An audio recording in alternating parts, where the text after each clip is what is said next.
Oh,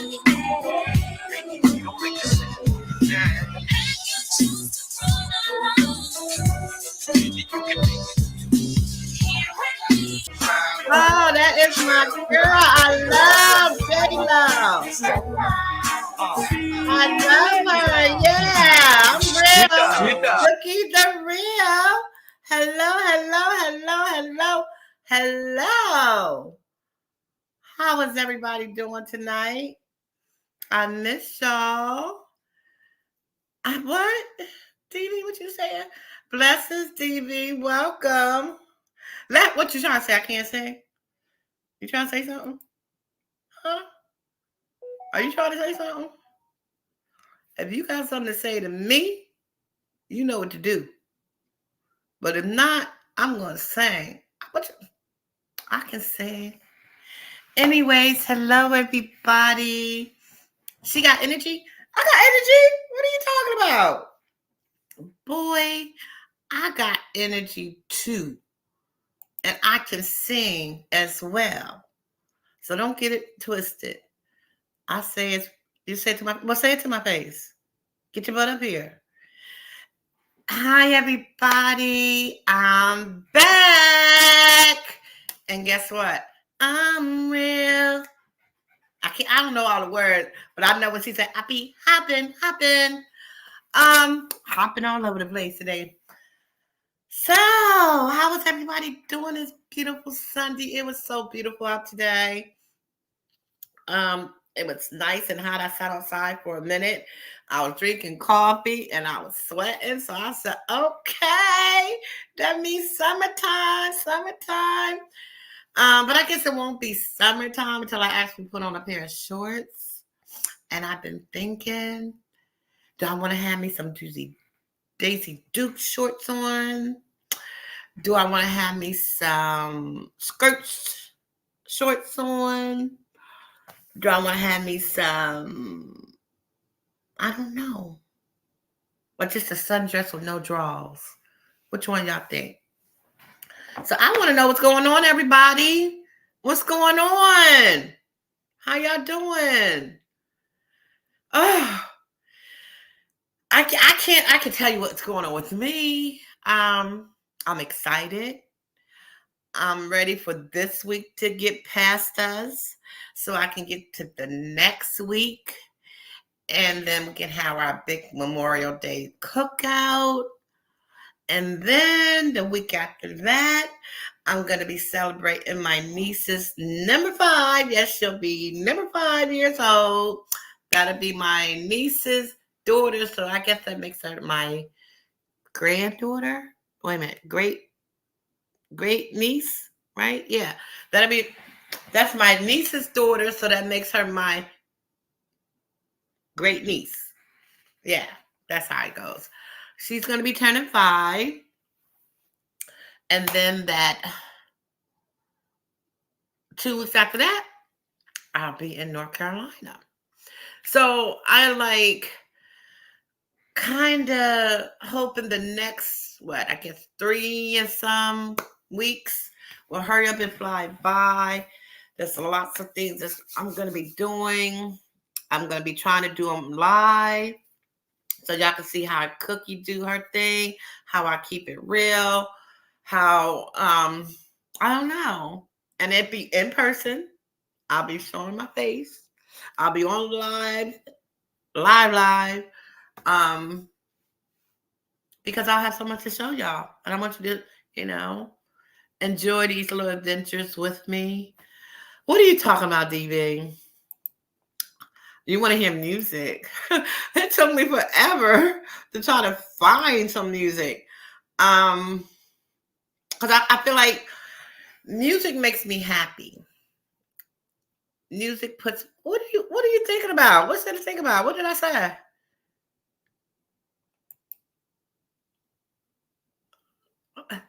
Can you get up here, please? What are you doing? Nothing. Anywho, music makes me happy. It if I'm having a bad day or I'm stressed out about something, if I put the right music on, it changed my whole energy. It puts me in a different mindset. Um, it makes me think about what I was doing at the time when that music came in, because as y'all know, I'm not really big on the up to date music, like who's in today. I almost played because my title was what's going on, right? So who do you think came to my mind? Marvin Gaye.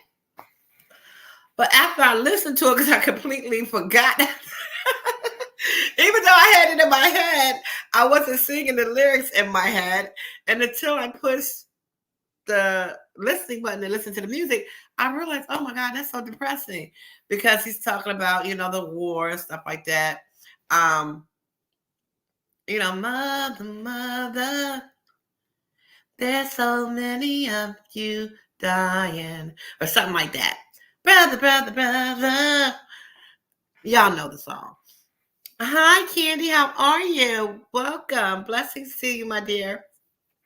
So I was going to play that, but I was like, no, I'm not trying to talk and sound all sad and talk about the war and people dying. This is supposed to be like, what's going on? Like, I want to know how everybody's weekend went. I want to know what's going on with you. I wanted to keep it upbeat. So that was definitely not the song. And then at the split second, I hit my girl, J-Lo. Love her. And of course, I love the song, Cause I'm Real. Because what am I? Cookie the Real. But I've been loving that song since it came out. Like, it's one of my favorite songs. But anyways, how are you doing today, Candy? How was your weekend? And I think it might have been a minute since I seen you, at least over here. How has your week been? How has your month been? How are you? But I know this weekend we we had some stuff to talk about. Everybody's been talking about the same thing. And I even, hit on it a little bit. But I wanted to just breathe and have fun and talk about something else other than that damn tape, Everybody has their opinion on it. I mean, you're welcome to talk about it if you like, but, it's a done deal. Diddy, you're done. How done will you be? We don't have the barbecue fork yet. We just have a little salad fork. So,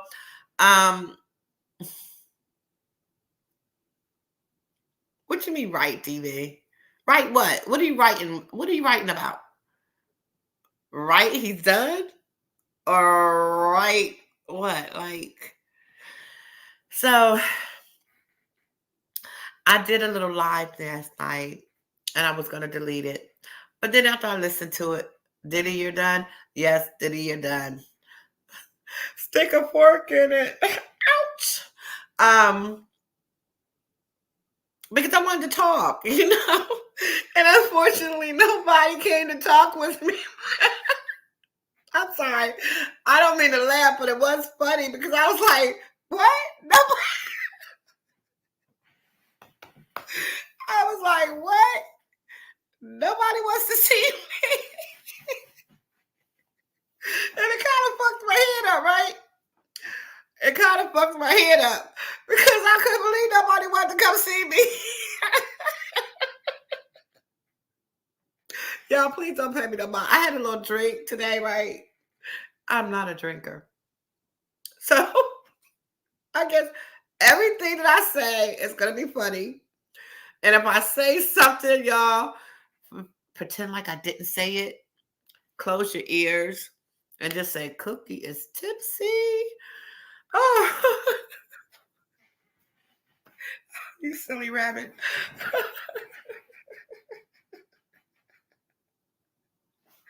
I can't stop laughing. Oh, so if anybody in the bushes, please don't leave. I will get them out. I will get control in a minute. Let me take a swig of water. Trust me, it really is water. because maybe that, they say when you had too much to drink, you're supposed to drink water, right? Isn't that supposed to sober you up? So let's see if that works. Um, so anyways, what else is going on with me? I'm tipsy. I miss a lot of people. I was like, I had got a message from someone because they was like, "Oh, why did you end your live?" So I was like, "Well, maybe I did end it too soon." Because if I think about it, most of the time the lives that I'm on, they are on pretty late. So just like I can't sleep at night, maybe other people can't sleep at night either.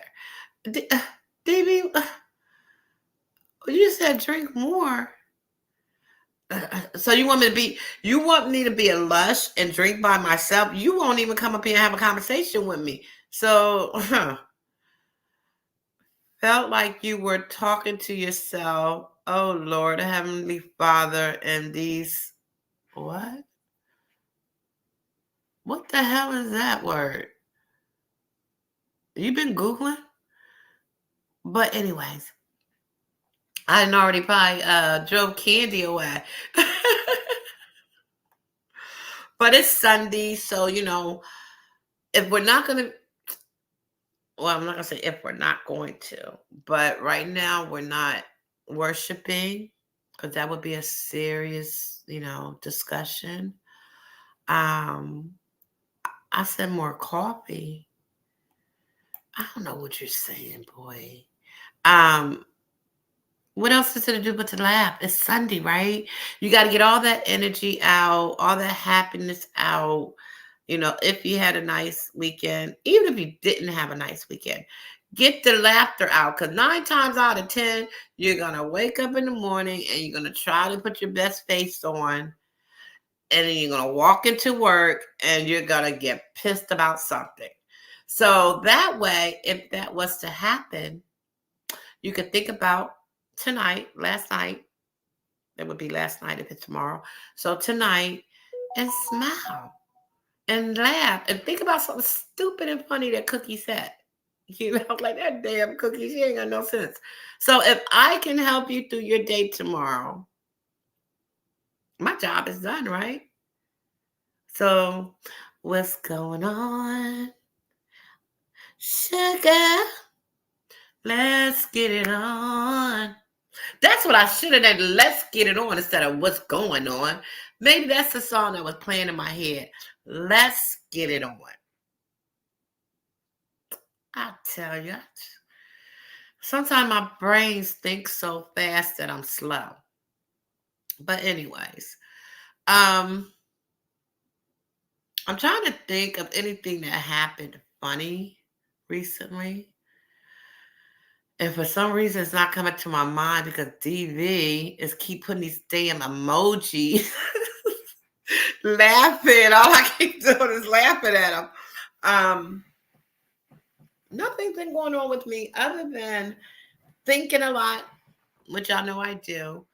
I've been thinking about people that mean a lot to me, people that I'm worried about, um, people that I know are going through some stuff, and been keeping them in my prayers. And when I say some stuff, I would not wish it on my worst enemy. That's why I always say, like, it's so much going on in the world. I can imagine, with if I think about each person that I know, I'm sure there's something going on with them.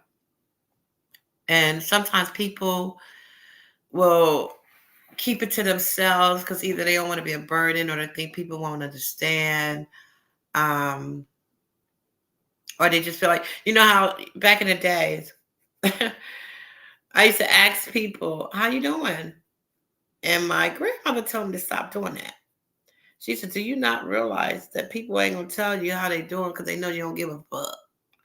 I said, but I do. And she says, no, you don't. And it used to make me kind of mad because, like, I was a teenager and I really did care.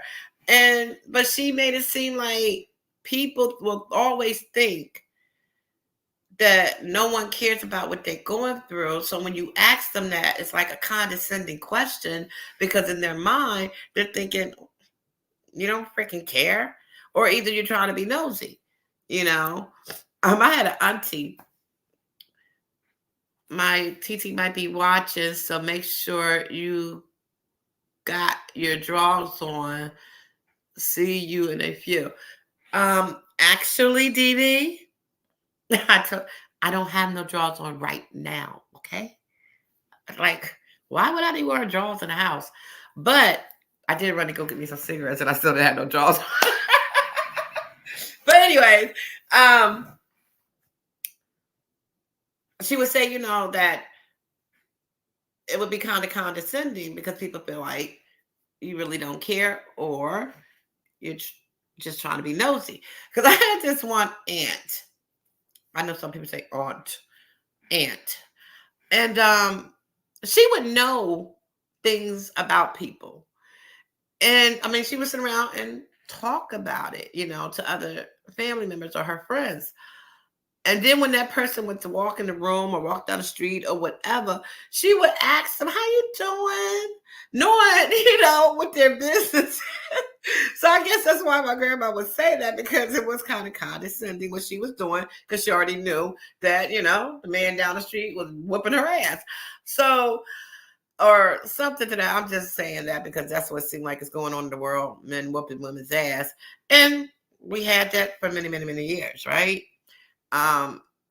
Since the beginning of time, and it's going to continue to go on until we wake up, until people start speaking their truth.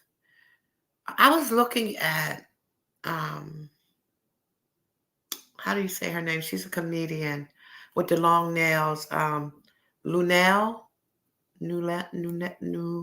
Lunel, whatever her name is. Y'all know who I'm talking about. And she was on a live, and she was speaking about, the Diddy situation. And she said something very important that I was like, you know how we glorify some of the shows that we watch when we like to see, I think it might have been Bad Girls, or those Hip Hop Atlanta, or what is it called? Hip Hop New York, Housewives of all these other states. And you know how we, like to go on this, watch these shows, because we would see the women attack each other, right? So she was kind of saying, until these men stop doing what they're doing, or these women finally leave, this is gonna, and please, I hope I'm not misquoting her. If I am, Miss Linnell, I do apologize, but it's for a good reason that I'm trying to get this out. But she also said we should stop watching those type of shows, because we're glorifying it. We're giving it ratings. And of course, the industry people, the producers, and all those people that's involved in getting these shows, these reality shows together, they think we like it because we watch it. The ratings are good. So she had a point there. And I'm pretty sure if you could hear her say it, it would sound a lot better coming out of her mouth than it is mine right now. But in short, she said we need to stop watching those things that they want to make us believe it's entertainment, with these women fighting each other, because it's almost the same. If we're fighting each other and beating each other up, why wouldn't a man want to whoop our ass? Because we're on TV, or some of us out on the street acting like we're built like that. So I don't know. I just thought that was interesting of her to say, and I was kind of happy I caught it, and because I looked at it, because at first I wasn't going to, because I knew what it was going to be about, and I was tired of talking about it. But because I do like her and she's so funny, I decided to tune in and listen to what she had to say about it. So, you know, I guess we could say if we want to start making a difference and hoping for a change, maybe we should, stop promoting things that we watch on TV. You know, the same way that they like to mute R. Kelly because they felt as though he would, maybe we should start muting movies and rap songs that talks about drugs and calling women bitches and hoes and glorifying um, things that are not good for our culture and our community. It's a thought, um, just a thought, my own personal thoughts. I guess nobody liked that. I lost two people.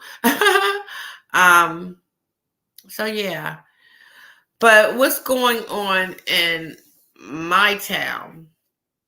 I've been getting a lot of like alerts. You do it. I think everybody might have it on their phone where they get those little news alerts. And I'm just like, I mean, I know all cities and states have their problems with, violence. But I've been noticing like every day something's going on in my hometown. And I'm like, what in the ham sandwich is really going on here? And I'm talking about some crazy stuff. Shootings, um, fires, bodies just earlier today I opened up my phone and it said a body was found in the middle of the street. Excuse me. And I was like, what? And of course, when you open up those apps, it kind of takes you all over the place before it takes you to the story. So I was like, you know what? Maybe I don't want to open this. But I did see the street where it was at, and I'm not familiar with the street too much.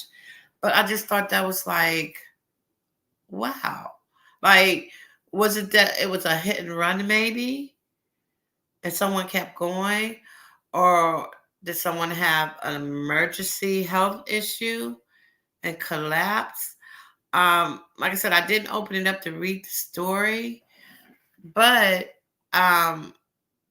the first thought in my mind, because like I said, there's been some shootings and some stuff going on that I just automatically assumed that, somebody unalived them and just left them in the middle of the street because things are just going so crazy around here. And I'm like I said, I'm pretty sure um, that happens in every town, in every state. Um, yep. Oh, I said her name right, DB. Okay. Um, that it's like, are we immune to it? Have we desensitized ourselves to even question when something like that happens? That was done in the 80s, boo, and it didn't work. That's why we have the rap mess that we have today. What, rap was muted? I think, if I remember, well, like I said, I'm not a big fan of rap. But even back then, I liked it a little bit better than I do today.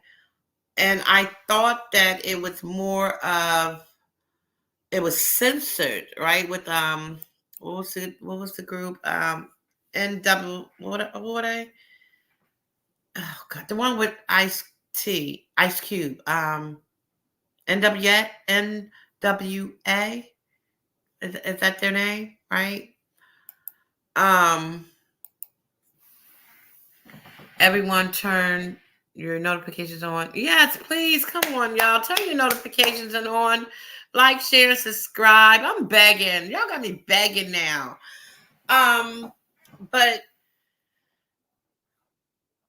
I believe back then it was censored, right? Where it was certain things that They wasn't a yeah, NWA.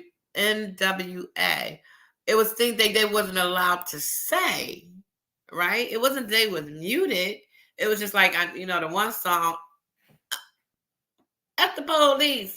They didn't want to say the full word, or certain words. I guess they wasn't allowed to use, or the music wouldn't get played on the radio.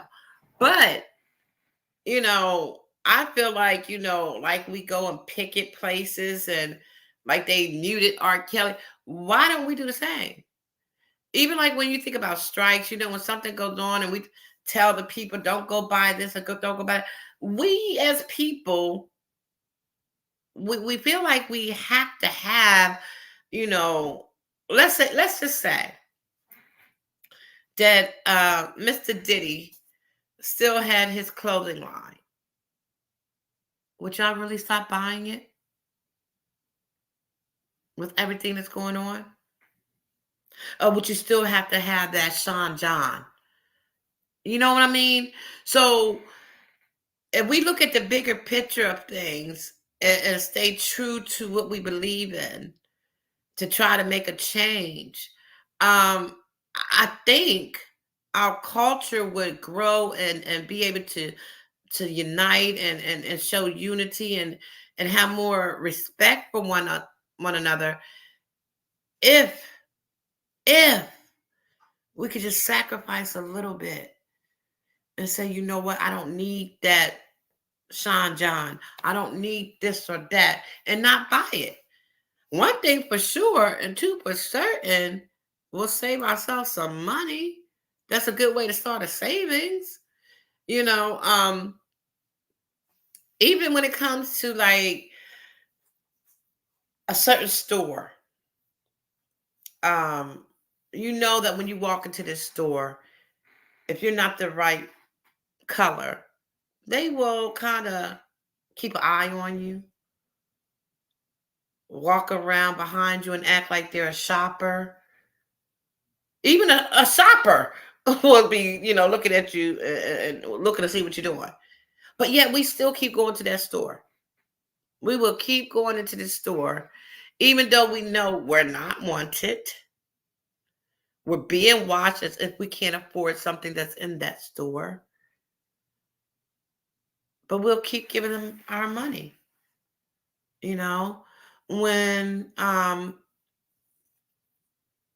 you think about a lot of our little corner stores, I'm pretty sure we got them in every state, every city, every town.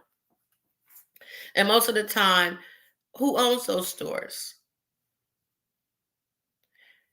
And they go in there, half of them don't even want to touch your hand to give you your change back, but they don't mind taking that money that came from your hand. Or, they're behind a glass because we had this one store that everything was like behind the glass. You had to walk in there and like, can I get a bag of Middleworth chips?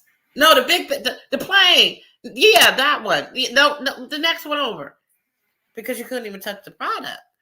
But every day, those kids, and that was, if I have to say, it was in the projects. I used to hate going to that store. But I had a friend that lived over there, and I'd go over there. We went to the store and to get my cigarettes, and I was like, when I first seen her, I was like, what the hell is this? And she's like, oh, you are in the projects. I know, but damn, can I grab my own soda? I see cigarettes being behind there. The top papers, back then you used to smoke weed with top papers. We had the blunts and Blackie Mouths and all that stuff. Y'all kids used to that. Well, I guess I could say the older people too. But anyway, I was going back to the people. So these people barely could speak English. They got their products behind the glass. They don't really want to touch your hand to give you your change back. But we go in there every day. And I know for some it might be for convenience, especially if we're talking about those little mom and pop stores, because you just want to run to the store and get you some loaf of bread or a pack of cigarettes or whatever. But we keep, giving these people our money. So that's why I say if we was to wake up and start doing things, you know, maybe that will help us build some type of culture responsibility with each other, if I'm saying that right, or allowing ourselves the freedom to spend our money as we please, to look at things that we agree with and not just being forced to look at things because we think it's entertainment.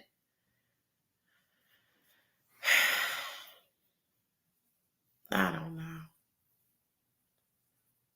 I don't know. You know, it's funny how, because like, I said, what's going on? What's going on?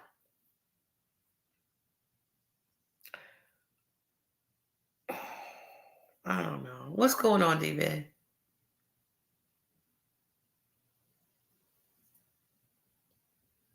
No, so you want to be shy. See, if I stay too long by myself, I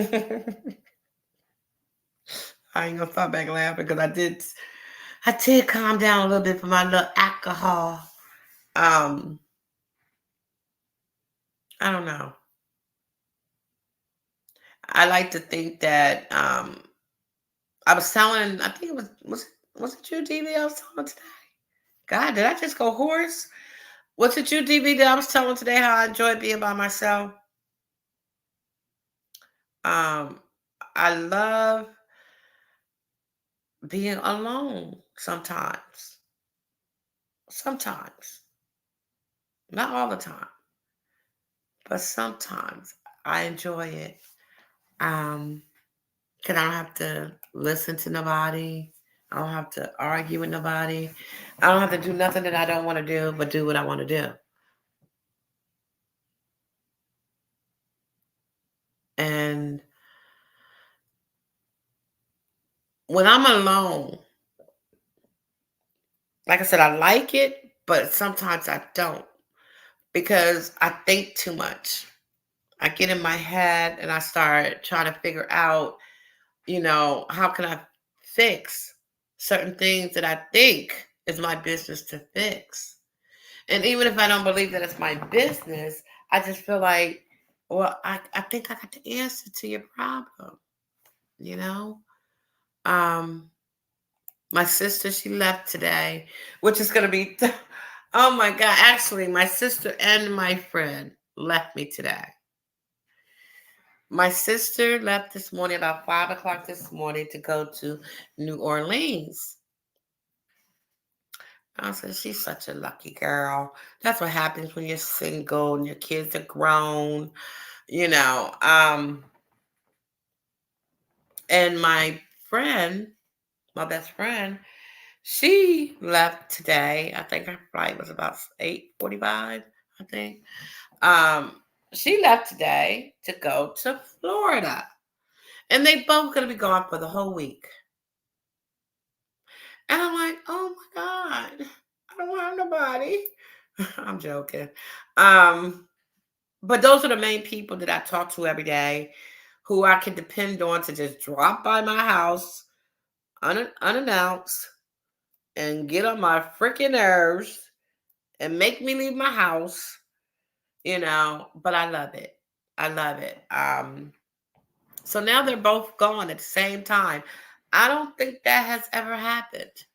It's either one is gone and the other one is here, but with these being the two people that I socialize and talk with more than anybody, um, I'm gonna be probably a little lonely. Yeah. So I need y'all for the week to support me and be my friend and be my sister and be my brother and give me some conversation. That would be nice, right? Um, to be there for each other. We can start right here on the cookie. On the cookie.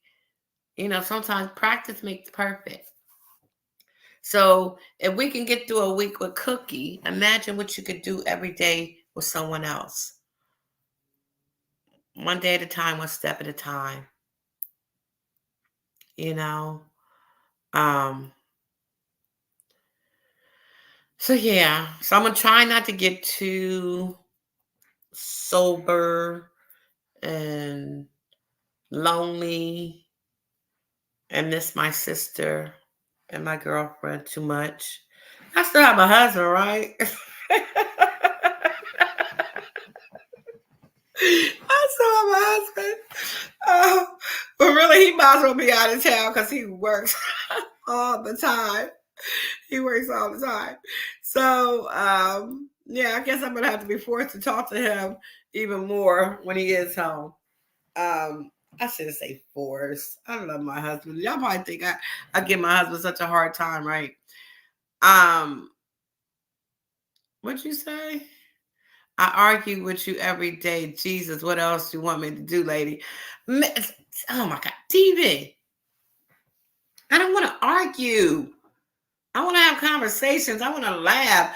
I don't. Have you not been listening to me for the past 5 months, 6 months? I don't argue. Shit. If I argue with you and then my sister and my girlfriend come back, you might get your ass whipped. Yeah, they gonna come hunt you down. So, I don't think you want that. You met my friend. Yeah. You and Nas gonna run away on your ass. You and Nas gonna run away on me? Well, you probably you know what? You probably would love it in Africa. Actually, he's going in November. He keeps telling me like, "Are you going this time?" I can't. I don't know. I don't know. Maybe after my trip to North Carolina, maybe that'll put some in my behind and make me want to. I'm gonna get sick, y'all. And let me tell. I'm gonna tell y'all a story, right? And I probably shouldn't even tell this story, but like my brother-in-law. Okay, I have to change this up a little bit. Scratch that. Remember how I said I'm gonna always be honest and tell you the truth, but sometimes I have to protect the innocent. And you know, um, sometimes when you talk about people from different countries,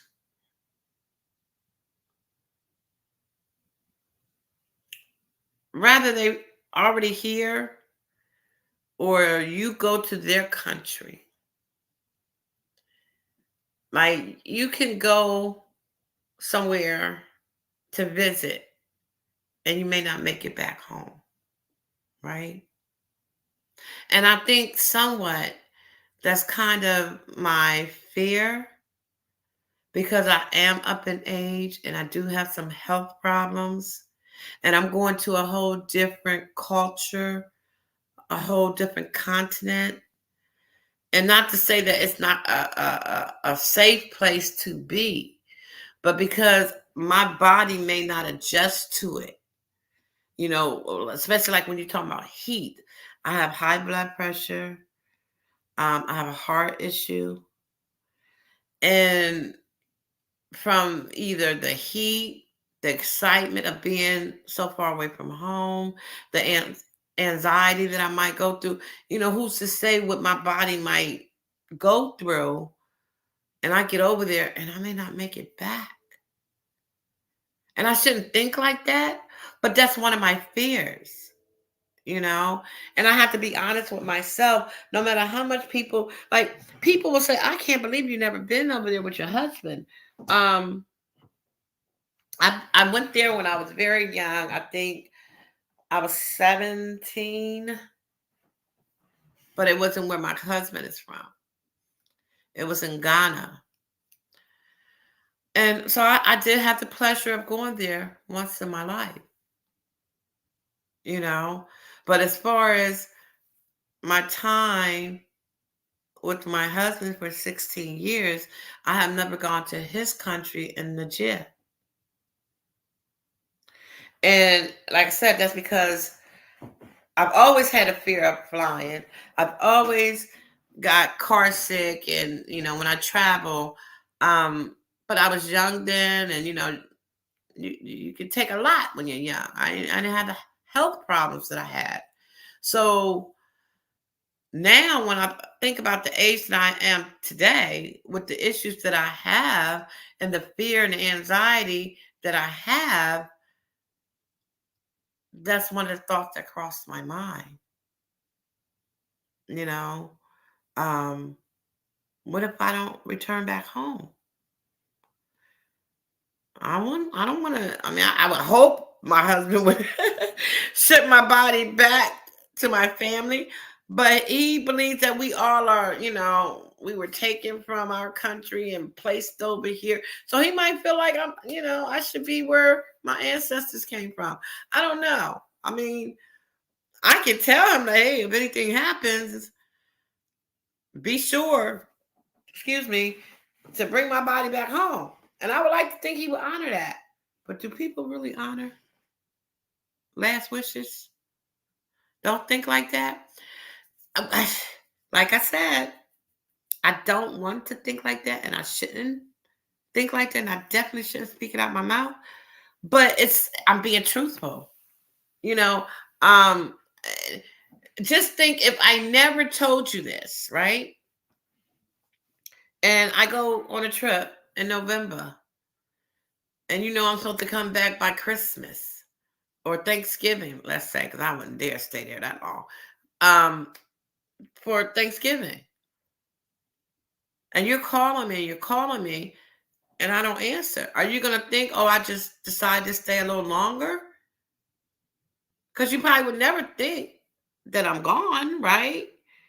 That I'm no longer on this earth. So how would you know? Because then by Christmas, you don't hear from me. You probably say, damn, Cookie decided to fucking jump up and move to Africa. And then by New Year, you better forgot all about Cookie, wouldn't you? Wouldn't you, D-Man? You would forget all about me. You find you another Cookie Woogie Woogie Woogie. You know? I'll give you a little more credit than that. Don't think like that. I already read that part. So I take it you ain't hear the rest of what I said because you ain't give me an answer back. But those are the thoughts that come across my mind sometimes. And that's why I think I'm fearful of going to Africa. And I would like I said, I would love to have that experience again as an adult moment, you know. Um, but that is one of my fears. You are lie. There's none other. There's none other like me. It better not be. Shit. I'm the real deal, baby. I'm the real deal. So, fuck what you heard. You know what I mean? Fuck what you heard. Cookie's the real. You know? Um, so like I said, he's going in November. At least that's the plan. And I'm gonna think about it. I'm gonna think about it. I'm gonna think hard about it. I'm gonna pray about it. And hopefully when I come back from my trip in June, by the end of July, I'll be able to tell him yay or nay. So y'all pray for me on that. Because I really would like to go. Um, like I know his oldest son is always, he's so sweet. He called me Mima. Not me mom, Mima.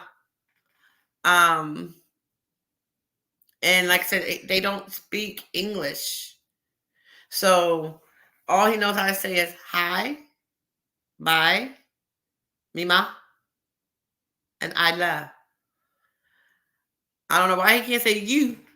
Sometimes I sometimes I think that the mother is probably telling him, don't say you. Just say I love. I love. You know. Don't say I love you. Say I love. you know. I don't want to think that of her, but you never know. I don't put nothing past women. So I know that his one niece, who I do talk to a lot because she now is a young lady. When I first started speaking with her, she was 14, and she was the only one in the family that could speak a little bit of English. And she's now, I guess, she's in college.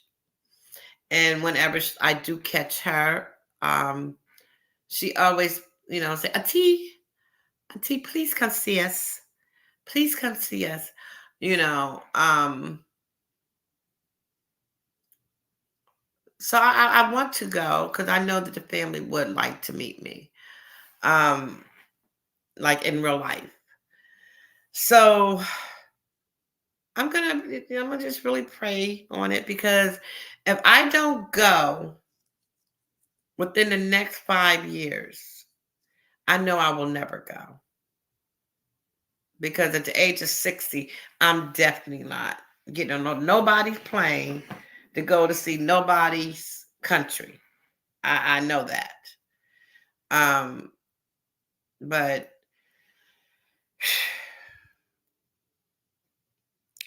that would be a nice conversation to have when I come back. I'm sure that's going to be a. I wonder if I would be able to go live. I guess I could. I mean, as long as I can get some Wi-Fi connection, I guess my StreamYard and YouTube and stuff will work over there too. Because I mean, it's everywhere, right? Isn't it everywhere? So y'all will be able to do that journey with me. So DB, I guess you would know if I'm okay and safe, because I'll be able to go live, right? I hope. But I probably wouldn't even do that because I'd be too scared. I might say something and they might come and put me in jail. Then what the hell I'm gonna do? I don't want to be locked up in nobody's country. Shoot. you know. But it's thoughts. Those are the thoughts. What you mean? Maybe what? Maybe I'll be able to go live in Africa. I mean, like I seen people on YouTube, but like I said, I don't know. My mind tells me that I'm gonna love it there. My husband always say I'm gonna go and not want to come back home. He says I'm not gonna want to come back to America. That scares me because what if he's right? What if he's right? Would I go over there and love it so much that I will forget about my kids and my grandbabies? Um, I don't know. I, I, I don't know. Like, what if that is true? Do you think it's that beautiful over there that I wouldn't want to come back? Hmm. See, as I talk, the more I talk, the more frightened I get. Um, but the part I do like, because I am an American and because I am his first wife, I will be treated like a queen. So that's something good to look forward to, right? Yeah. What if you do like it though? That's what I'm saying. Hey, I mean, I'm sure I would have to come back and pack up some stuff and shit. I don't know, but would I need to ship anything over there? I won't need the clothes that I wear here. You know what I mean?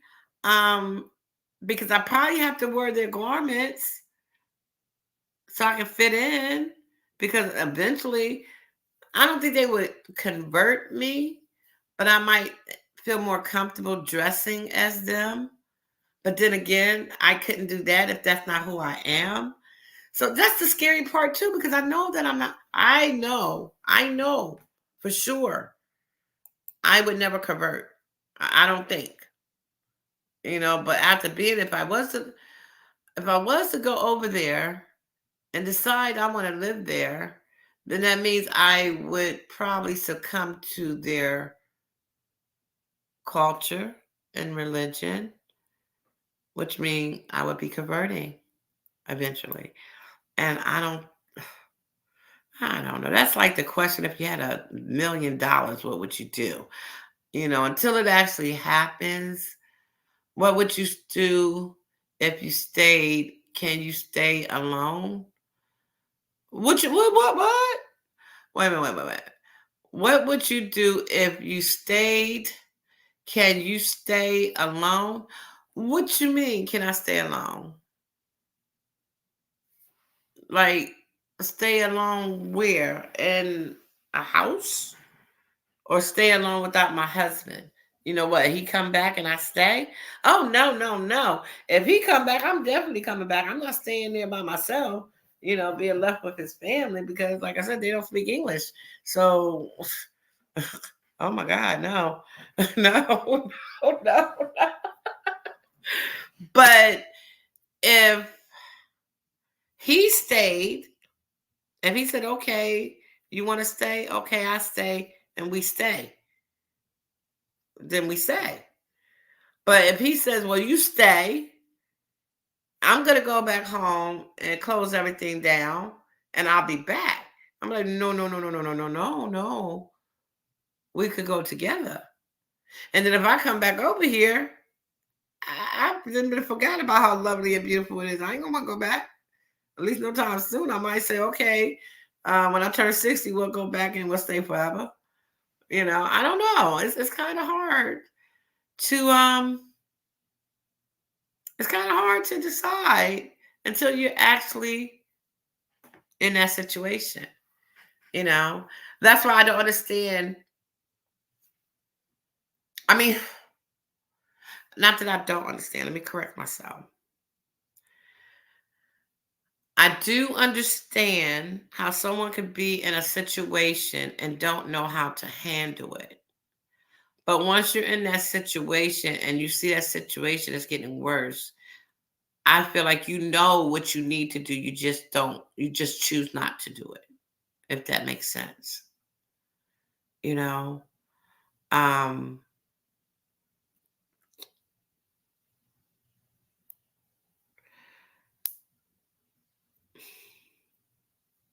like when people talk about abuse, I was in an abusive relationship. I was in a really crazy, dysfunctional, um, abusive relationship. And I was young. I was young. I was in my 20s, early 20s. Um, and this man that I was with, I can't even say that I loved him. I feared him. He was crazy. He was very possessive, very controlling.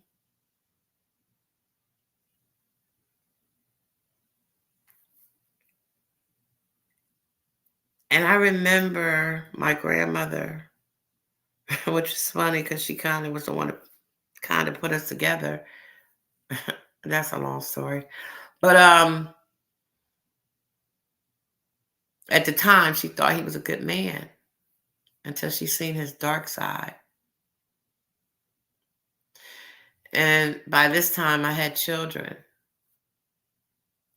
And I remember her saying, I need to leave this man alone before he kills me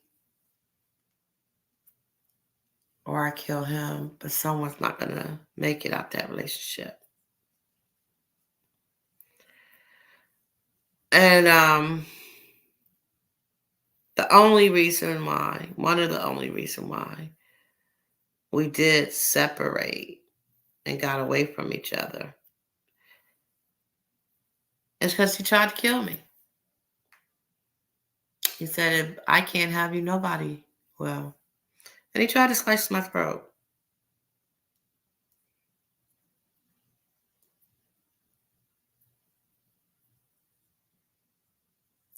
Even after that happened and he was in jail, his best friend, which was my children's godmother, begged me, because they had been friends for like 30 years. Because he was 18 years older than me. Okay? When I met him, I was 20. He was 38.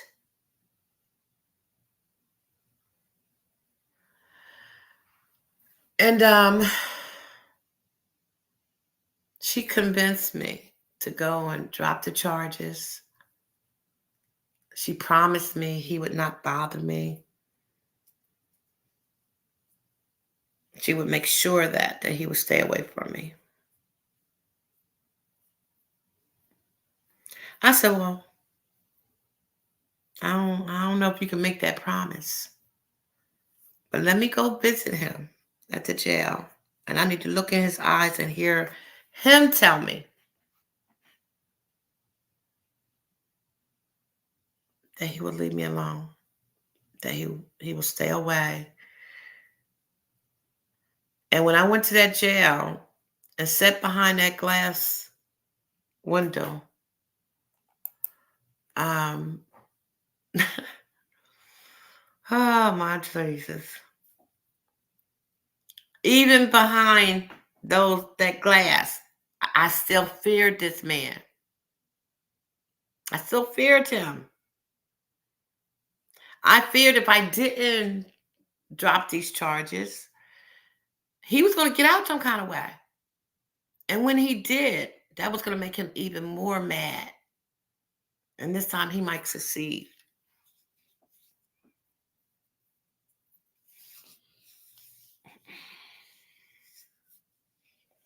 But as I was talking to him through that glass, and I was telling him, like, I don't want to see you behind bars, but I need you to promise me you'll let me go, that you'll leave me alone, And I remember his eyes was blinking, like they kept blinking. And he's like, Cookie, I'm sorry. I promise I'll give you your freedom. I'll leave you alone. I won't bother you, And I wish I could show y'all. He had his hands like clutched together, and he was like twirling his thumbs around, and around and around and around. So I'm looking at him, and I want to believe him, but I'm looking at the thumb movement. I'm looking at his eyes blinking, and I know how crazy this man is, and how many ass whoopings I had, and the scar that I had above my eye, the marks that I had from my fingers being sliced from trying to grab the knife from him. I remember the bruises on my legs and my back. I remember so much, but I'm sitting here looking at this man, contemplating on dropping these charges. So I told him, okay, I'm going to go home and I'm going to think about it. While I'm getting up, he's pleading, saying how he promised, he'll give me my freedom. He's like, he'll give me my freedom. He'll give me my freedom. You're sitting behind the fucking glass. I can walk out. But he feels as though he's doing me a favor if I drop the charges so he don't go to jail and go to trial. But you're telling me you're going to give me my freedom if I drop the charges. Like, even thinking about it now, I can get mad about it. Thinking about it then, when I was in that moment, I was petrified. Blessings, Purple Purple. How you doing? I was afraid of this man. And he's behind bars, and I still had fear of what I thought this man could do to me behind bars. Even like it don't have nothing to do with money, how much money you got. Because even with this man, that didn't have no Diddy money, he had no big time money, but he had friends. And he had friends that was afraid of him as well. Blessing, Kimberly, how are you? So in my mind, I'm thinking he can send his friends to do harm to me because they were afraid of it as well. You know? So, I go and I tell my grandmother about the visit, and I'm showing her what he's doing with the fingers, and I'm telling her about the eyes blinking, and she says, Cookie, don't you let that man out. That's a sign of a crazy man. He's not going to keep his word. It's either you're going to be with him or he's going to kill you. I'm like, I don't know what to do. So I go to his friend, his best friend, the godmother of my children, and I told her what I decided. I don't know. I don't know because I don't know. And she gave me her word. She would keep him away from me. I don't know if I wanted to believe what she said or if it was still the fear of this man that I had that was behind bars. He's behind bars. But like I said, those ass whippings and the fights we had and I mean, I was still fearful of this man, even though he was locked up. I didn't know if he was going to get out. I didn't know if he knew people, if his friends would, take orders from him. I didn't know what to think. So guess what my little old dumb self said? I go and tell the DA, I don't want to press no charges. And you know what that DA said to me? You ain't got a choice in the matter. You can drop the charges if you want to. We're picking up the charges. So that's why, sometimes we can say, but as far as he knew, this was the kicker. I wanted to let him know, though. I tried to drop him, but the state's picking it up. It's out of my hands. So that might have been a way to, save my ass, because he thought I was really trying to drop those charges, which I would have if they would have left me. But by the grace of God, there's a law that do protect us sometime. So the state picked it up. And he got charged. And he did 3 years. Almost close to 3 years. I think he got out a little early.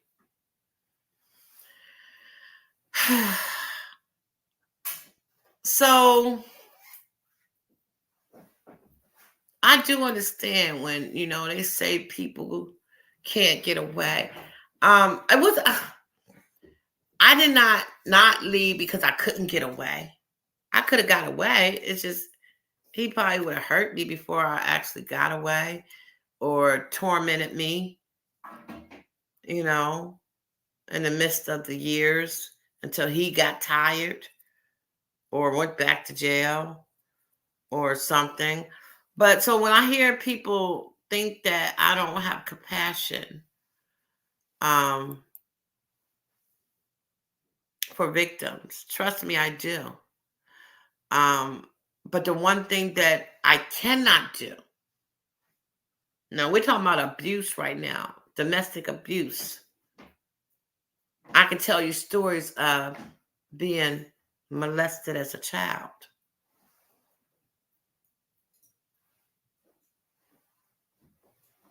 I can tell you a story of being raped, or I'm sorry, being graped. But some people might say, "Oh, that was just your ex-boyfriend." And I guess freshly, he wasn't even an ex-boyfriend freshly. Yeah, I was only broke up for 12 hours, but he came into my house and that's what he did, you know? Um, it was a family house, and my auntie that had moved down from New York was staying in the family house with me, and I was on the third floor.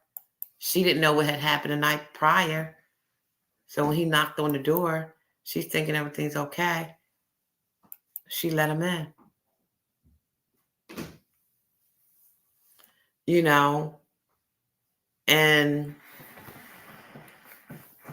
when you say no, no means no, right? And I said no with a fight. But some people would say, oh, but that was your boyfriend. So to me, it was still great. So what I cannot do, even though people may look at me crazy because I support Robert Sylvester Kelly, I support him for many reasons. But what I'm not going to do is condemn this man for something he's been accused of, because he's not the one that abused and violated me. That's where I can differentiate the two. Because my violation has nothing to do with Robert Sylvester Kelly.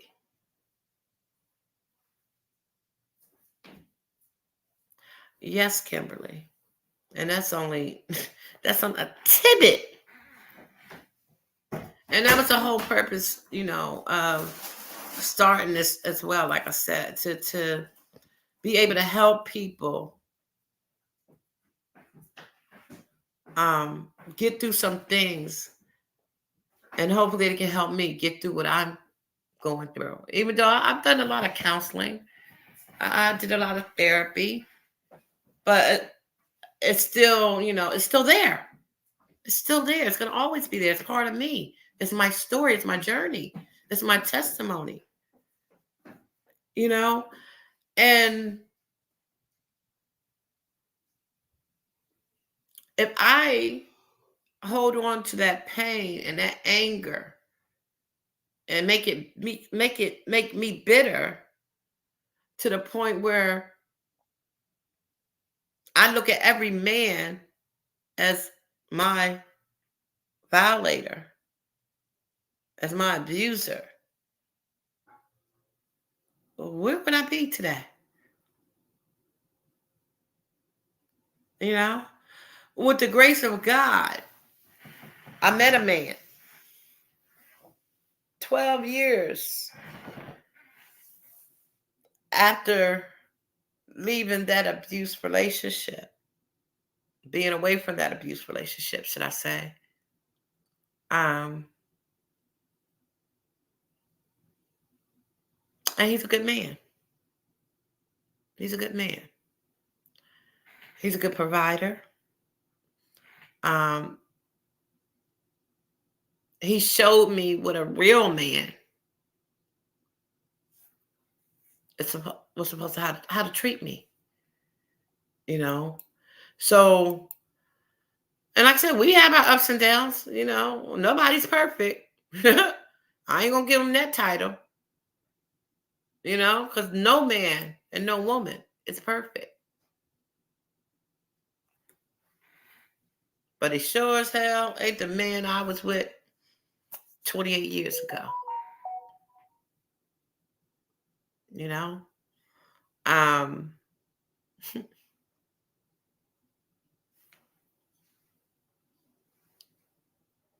so that's why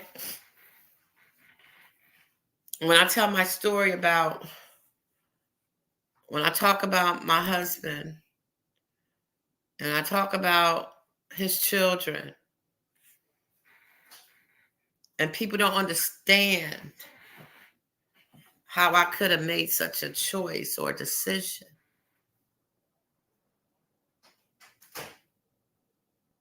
Can y'all see why?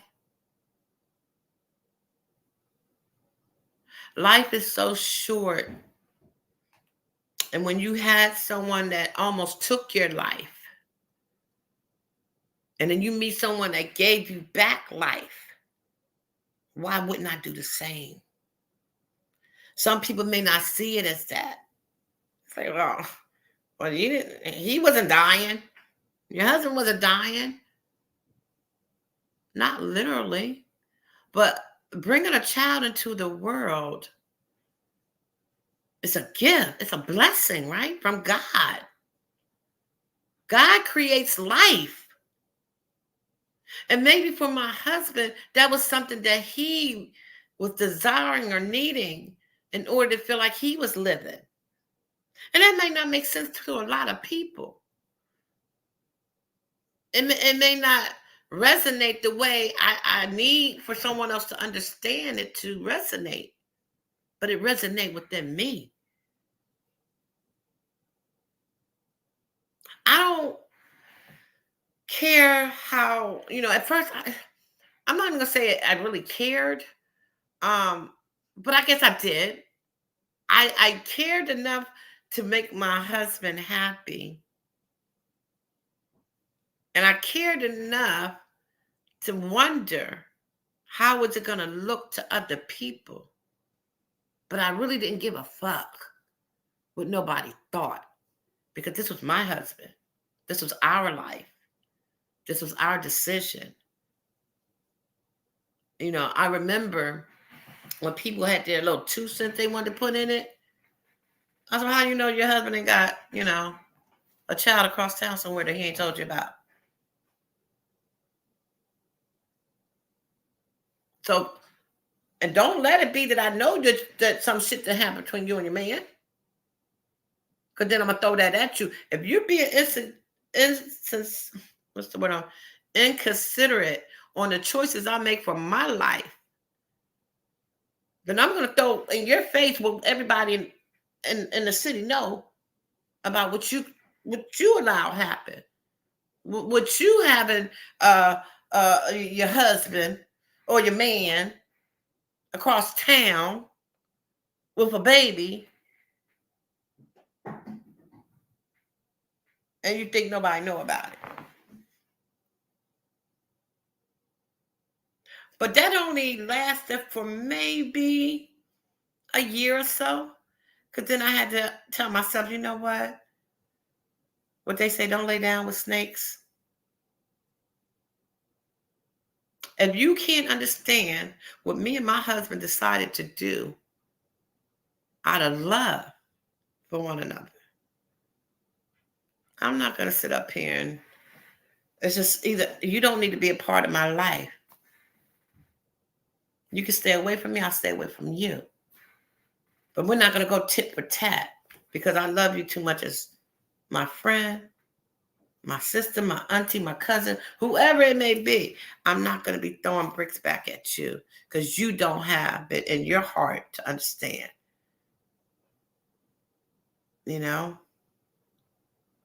That's why if anybody watched the show I did last week with my daughter-in-law, when,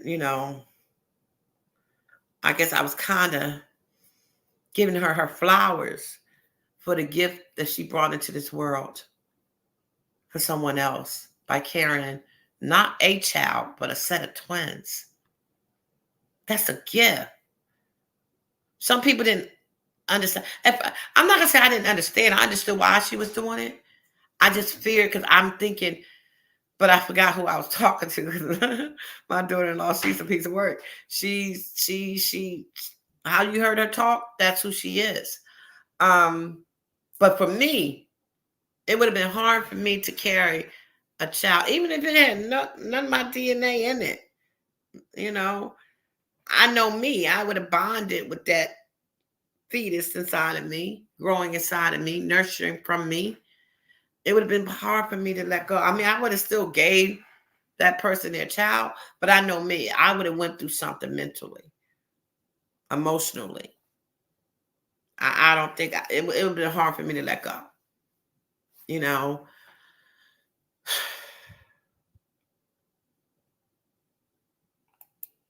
so when you have the opportunity to bless someone with a gift,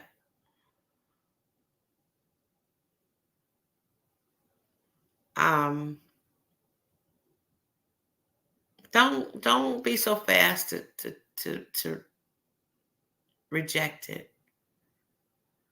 Would you say, DP? You have a lot of things built up, which explains a lot to me personally. DB, I've been trying to tell you that for months, but it's okay. It's not for you. I mean, I'm glad you might see a little part of it now. But if you knew my story all the way, and that's not for no sympathy, it's not for a pat on the back. Um, it's just like when I said in the beginning, the first time I ever called on to JoJo's channel, and it was a light discussion about something that probably was very superficial. But the comments that was made on the platform, I felt the need, the desire to call in, because I had put it in the chat first, I believe. And I said, if y'all heard my story, you wouldn't believe it. And, in JoJo's fashion, he laughed, his little laugh. And I said, you think I'm joking? He like, no, well, call in. Call in. And I called in, and I think it was Atmos that said something, Brother Atmos, that I had to disagree about. And from that point on, JoJo's been my brother.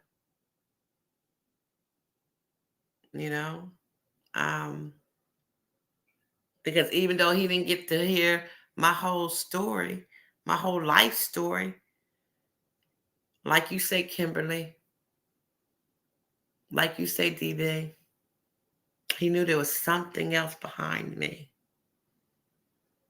that needed to be told. And one day y'all gonna hear the whole story. I hope you still love me afterwards. That's why it's so heavy on my heart to try to get people to understand that life is too short. You never know when your life can be ended or changed in a split second. A split second. Your whole world can change. And sometimes it can be because of choices that you make. Sometimes it could be the road that you decide to go down. Sometimes it could be out of your control. Even though you should have known better. You should have seen it coming. So I sympathize when I hear women say something happened to you. It's not that I turn a blind eye or I have a closed ear. Because throughout my journey, I came across many walks of life of women who had stories to tell. And some were very hard to hear. Some put tears in my eyes, heartfelt stories. And some was like, you did what? You lied? You what? You said that what? And they was open about it.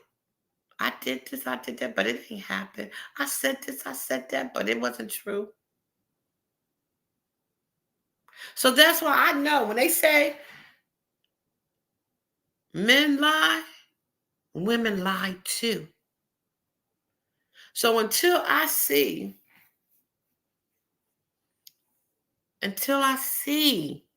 proof, I'm not just going to believe something somebody say. Because I had to see proof about myself and the choices that I made and understanding my life. And I met a lot of people and talked to a lot of people.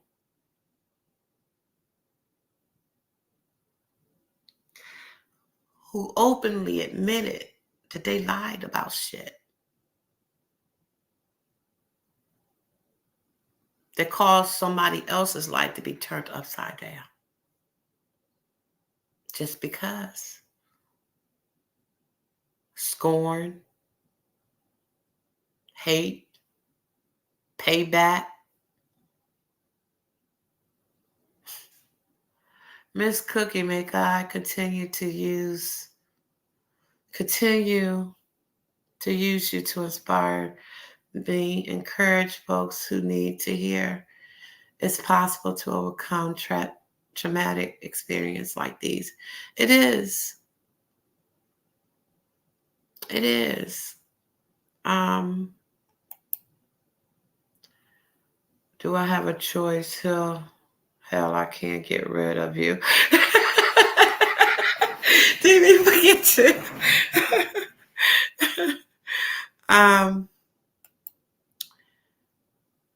Miss Cookie, a split second is all it takes, voluntary or involuntary. Yes. Kimberly, yes. You have, baby, you have no idea. You have no idea. No idea. But you're strong. That's why you can speak like this. Yeah. Baby, I told you, I don't know if you was here when I talked about, I said it, I think once or twice. I've been through a lot of counseling. Many years. And I'm still not healed all the way, but I'm better than what I used to be. And like I said, years ago, back in like between 2010 to 2013, I was somewhat, like I said, it wasn't nothing on a professional platform, but around my area, I did a lot of motivational speaking at certain places to tell my story, to help people. When I was a manager for Dunkin' Donuts, I hired a lot of guys that was in the halfway house, and I gave them a second chance to turn their life around and to do good. Some did very well. A couple did not, you know. I had this one gentleman, he had came, and he was sentenced to life.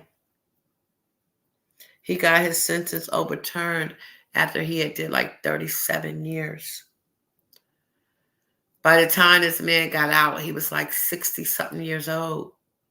And if anybody ever been in a Dunkin' Donut restaurant, it's a very fast-paced. And I'm thinking to myself, now I'm giving all these, I got the young boys, I got the middle-aged boys, but I never had a senior. I mean, you guess you can call him a senior citizen. He was the oldest person that ever walked in needing a job. And I was like, damn.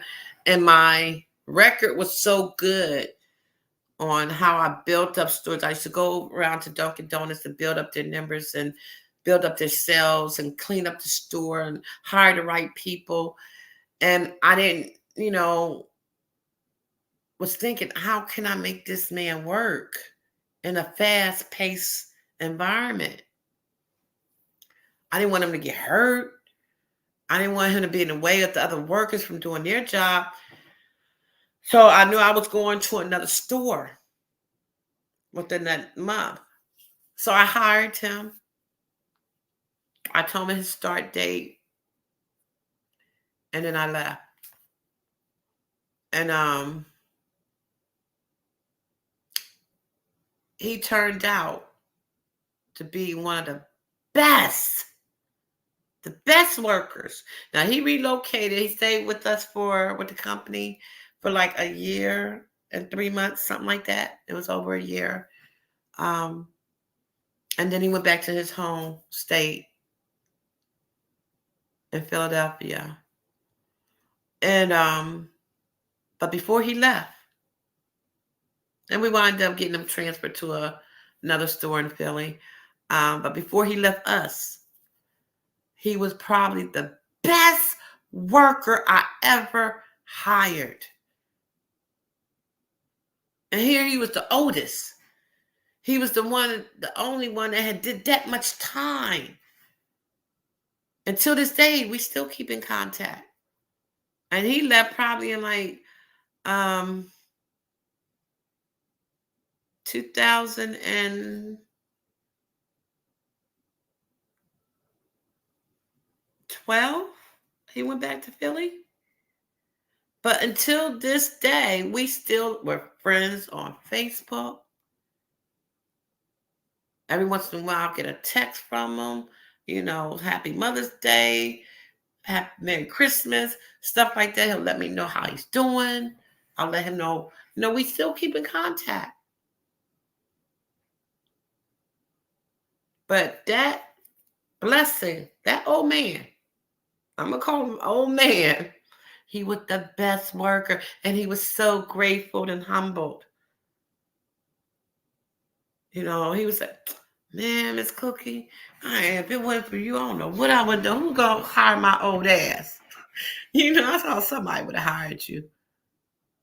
Because they would have seen it in your eyes. The hunger you had.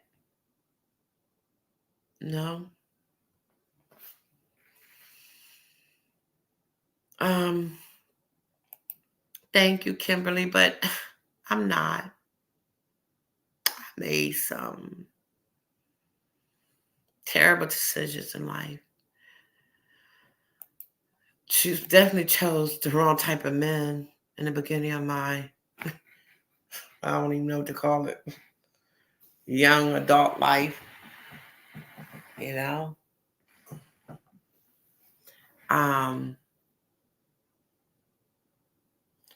Miss Cookie, you're way too sweet for real. Sometimes we gotta use intuition. Yeah. And most likely it was, let me see, I'm trying to count. Actually, the one guy, he wasn't even from the rehab, and he stole, and I had to testify on his end. And I was so mad because I grew up with this young man. I grew up with from the same, like he lived like right next door to me. And we're about the same age. I think I might be maybe a year or two older than him, something like that, 3 years, 4 years, something like that. I hadn't seen him since he was a little kid. Then he walked in, wanted a job. I said, sure. Mother, Scotty came in while the baker was baking the donuts and stole out the cash register. And I looked at the camera the next day. What the? Why would you do this to me? But I understood. He had an addiction. He relapsed. I kind of knew when he was using a little bit, but I never thought he was going to steal from me. And I'm not going to even say me because it wasn't my money. I didn't think you would steal from the store and make me look bad when I gave you a chance. But I still didn't let that keep me from hiring, people that I knew probably had a drug issue or came from the rehab, I tried to really look within deep inside somebody to know if they really wanted a change in their life. And I thought he did. And I believe he did. He just, he slipped up. We all know addiction is a disease. People don't wake up saying I want to be a drug head. And I hate the word that people like to use.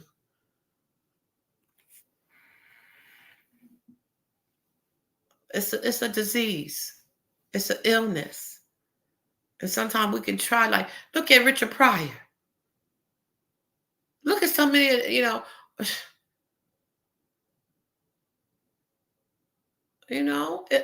an illness.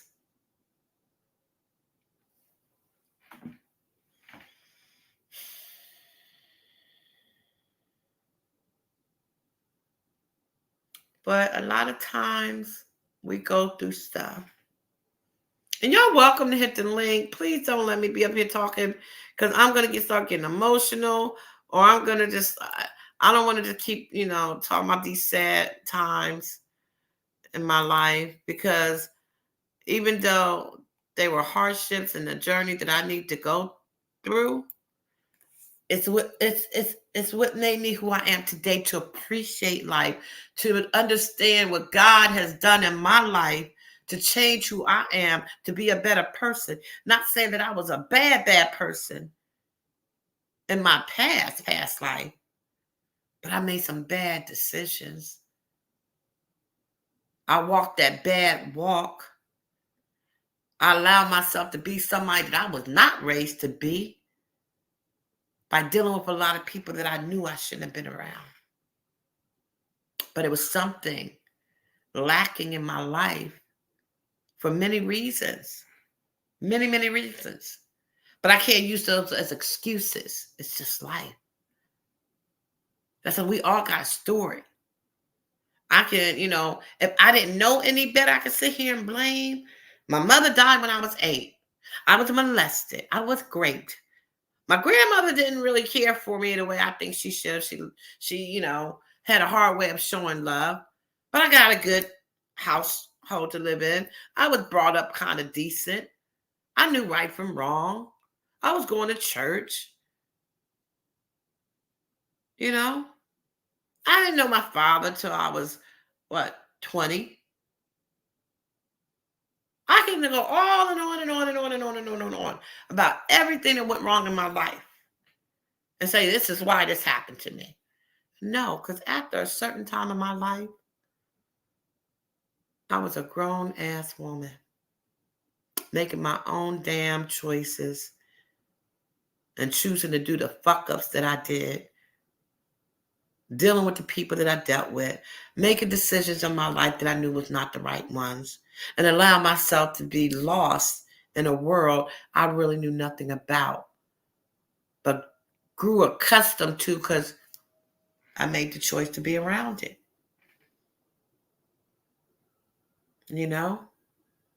Thinking that was love.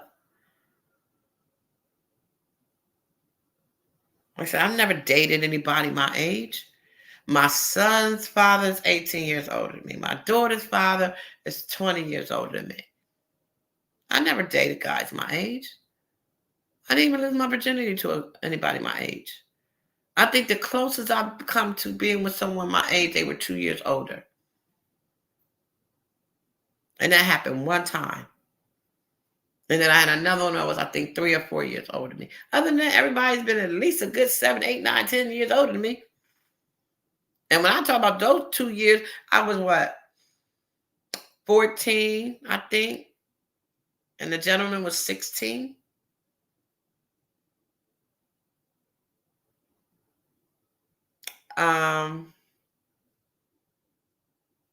The other time I was 19, and I think he was 23.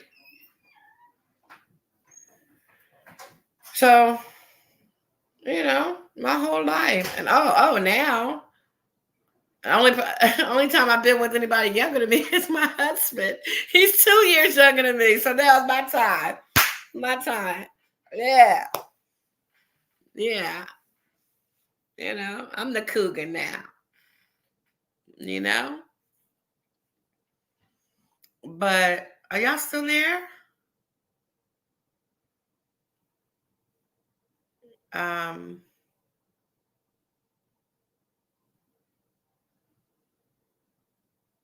yeah. Um, I don't know. Yes, addiction do. Yes, Kim. Yes.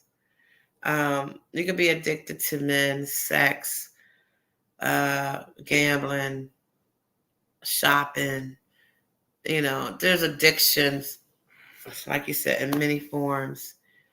Is how do you recognize it and how do you deal with it? And you can use the 12 steps with any addiction that you have. You really can, you know. So I don't know. I hope I didn't ramble off too much or get too personal.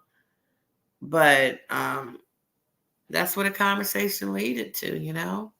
I don't even know how we got to talking about that. I think um, I don't even know. Um, but evidently it was meant to come out and be said.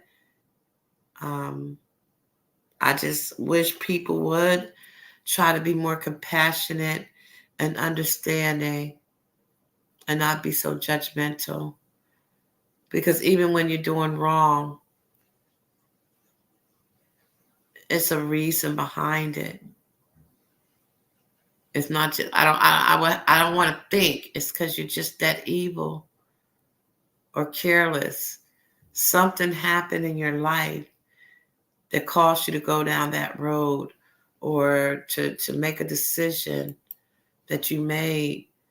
And not saying that it's okay. I don't want nobody to get it twisted that I'm saying that when someone do something bad, that it's okay and they should not, be um, punished or not. I shouldn't say punished, accountable, accountable for the choices and decisions that they made in life.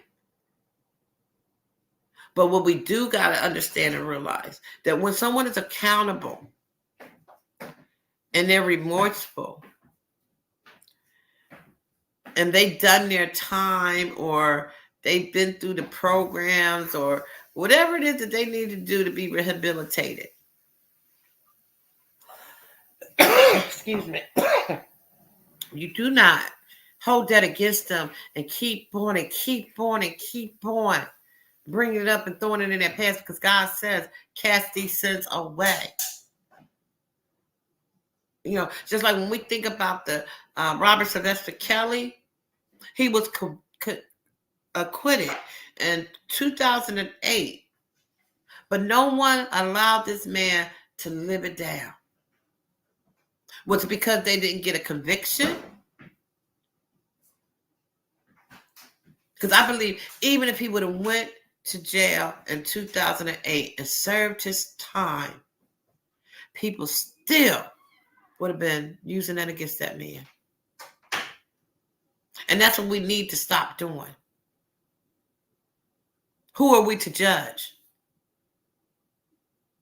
If somebody goes through a, a, a time in their life and they have been, which I believe, if they've asked for it, forgiven by God, did their time, felt remorse, and trying to start their life over and doing better. They're not who they used to be. They don't do the things that they used to do. Who am I? Who am I to judge you? Who am I to not believe you changed? You know? And that's what we don't know how to do. Allow someone, you there, Kim? I Hey, guess I how need you to put doing? both of us up there some kind of way. Hi, baby. How you doing? Good, welcome. Oh, Miss Cookie, man. Baby, don't. No, we're not gonna do that. I'm okay. Yeah. It's um Like I said, I am strong. I used to hate when my grandmother said that to me, but she said it for a different reason. I felt like it's because she wanted me to handle everything on my own because she didn't want to help me through it. But I know she loved me in her own little way. But growing up, hearing those words, even if I am strong, I still need you. But anyways, it's okay, you know. Okay. But I mean, I don't want you to. Like I said, this is just a chip.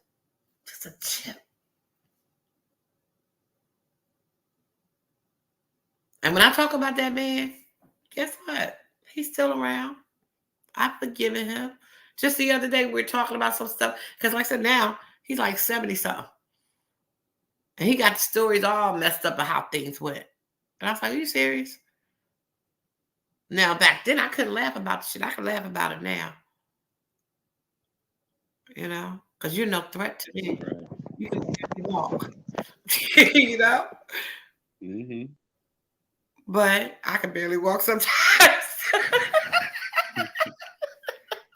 You funny. But yeah, I had to forgive. I had to let go. But in order for me to do that, I had to work on me. I had to take accountability for the decisions and choices I made. Because he couldn't have did all that shit if I didn't allow him, right? Yeah. Right. You know. So how are you today, baby? I'm excellent. I'm doing excellent, man. Just I sitting here. missed you last night.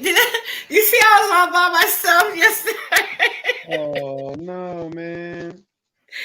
It was okay. I came on pretty late. Oh yeah, I did. It was quick. You didn't stay on long. Yeah. Yeah, man. Because I had remember I told you I was gonna come on every day, and so something Yes. happened. I got a little tied up, and by the time I got done, it was like 11, and I was Mm-hmm. like, you know what? It's still today. It's not Mm-hmm. 12 o'clock yet, so Well, that's I set cool. my 'Cause, live. I think for was it almost 10 o'clock? I think I said it. I don't know what time it was, but I know it was. Yeah, it was 11:20. I think yeah. because Yeah, when I because was getting off, it was I going got on off 12 o'clock. I got off around 1 o'clock, and I saw that Hmm. you hadn't been too long, just ended your live. And I was like, let me go see what she was talking about. And so I caught the recap. Yeah, and I thought about it because a lot of times when we're doing lives, we're usually on late, and Mm-hmm. I don't know nobody's work hours or anything, but I was like, shoot, maybe I'm on too early. I got it. Hey man, whenever you feel it, say Right, right. Because even tonight, I think I started a little late. I don't even know what time it was. DB, he, I'm, I'm getting a divorce from DB. Don't tell him though. He's gonna have to find out when he girl, gets don't talk certificated. like that. Hey, 312. Hi, sweetie. She was another one I got to text her. I was just like, for a whole half an hour, I was like, okay, if I keep just talking, just like I felt tonight, that's how this came out. Because I didn't want to end. I wanted to see, I know yesterday I ended it a little bit too soon, maybe. But I felt like I was rambling off. And I'm good. I think with I thought I could be good with just talking by myself, but I'm not. I need to engage. If not, my mind just go all over the place. But I yeah, got 312. Hello. How you. are you, my sweetie? Hi 312. What it do? What it 312. do? 312. What it do? What it But do? it's just it's so much I want to just share. But I know it's gonna have to come out when it needs to come out for that person that needs to hear it. And I know it's not, I appreciate everyone that's in the chat. I love y'all. And I can't even say anybody in the bushes, cause it ain't. You never It know. ain't. You never It's know. just us. You But never know. it's a reason for everything, you know. Because even I was thinking today, about a backup channel, right? We talked about those backup channels. I Hmm. said maybe I should use my backup channel to tell my story, you know? I feel like something is leading you. It's not you yourself. It's something in you that's maybe Hmm. about to give birth, and Right, you know what I mean. Consciously, you're not even thinking that way, but the season that you're in, man, whether you like it or not, you're being taken on a journey. right, You know what I'm saying? yeah, And sometimes the our feelings can kind of go against our reason, hmm, and because they're sometimes at opposite ends of the spectrum, we become fearful and we talk ourselves out of certain things. And what I'm getting from where you're going is this thing, it ain't gonna make sense logistically. It's more of a spiritual awakening, as you will, and right, the freedom that your own personal experience of transformation is your personal experience, but we're being allowed to see the change in real time in right, life. And that's what I think, to me, the beauty of lives are, especially with people that you're connected to. Sometimes engaging in the moment, you can never get those moments. You can't even buy those moments because they're rare and they're once in a lifetime. And when you miss those moments, sometimes you can be left feeling a little bit with regret, like, man, I wish I could have talked about this and I could have dove into this a little more once the live is ended. So, shoot, I feel like whatever's in your spirit and wherever your journey's taking you, by you allowing us every day just to be a part of it, that in itself is gonna, the content in that alone is gonna develop into something. You right, know, you know what I'm saying? Because we don't know, like you said in the bushes, you don't know how many people watching just because they don't choose to comment. right. And what I have noticed, and what like I said, who needs to hear it will hear it, because a lot Hmm. of times, I might like DV might say, so and so is live. And I'll be like, okay, but I may be busy doing something, so I don't go tune in. But then I can always go do that replay. Hmm. And Yeah. most of the times, if I don't go through the replays, because it was nothing I need to hear probably anyway, or it wasn't nothing for me to hear. But if I hit that replay, that means God is leading me to hit that replay because it's something that I needed to hear. And most of the time, it's something that I need to hear when I do a replay. Hmm. Now, if I just tune in because I get a notification, I look, I might get something, I might not get something. But most of the time, when I hit that replay, it's something that I needed to hear for Hmm. me. It ain't about no Hmm. gossip or anything like that. It was just for me, for my own knowledge of something. Rather it's about the Right. R. Kelly case, or someone got, shared a testimony, or Right. somebody said something that was educational for me to know. Right. You know what I mean? Um, but I was talking to my son last week because I've been telling him about. He knew what I was. He knows what I wanted to do with my channel, as far as the positivity and all that stuff.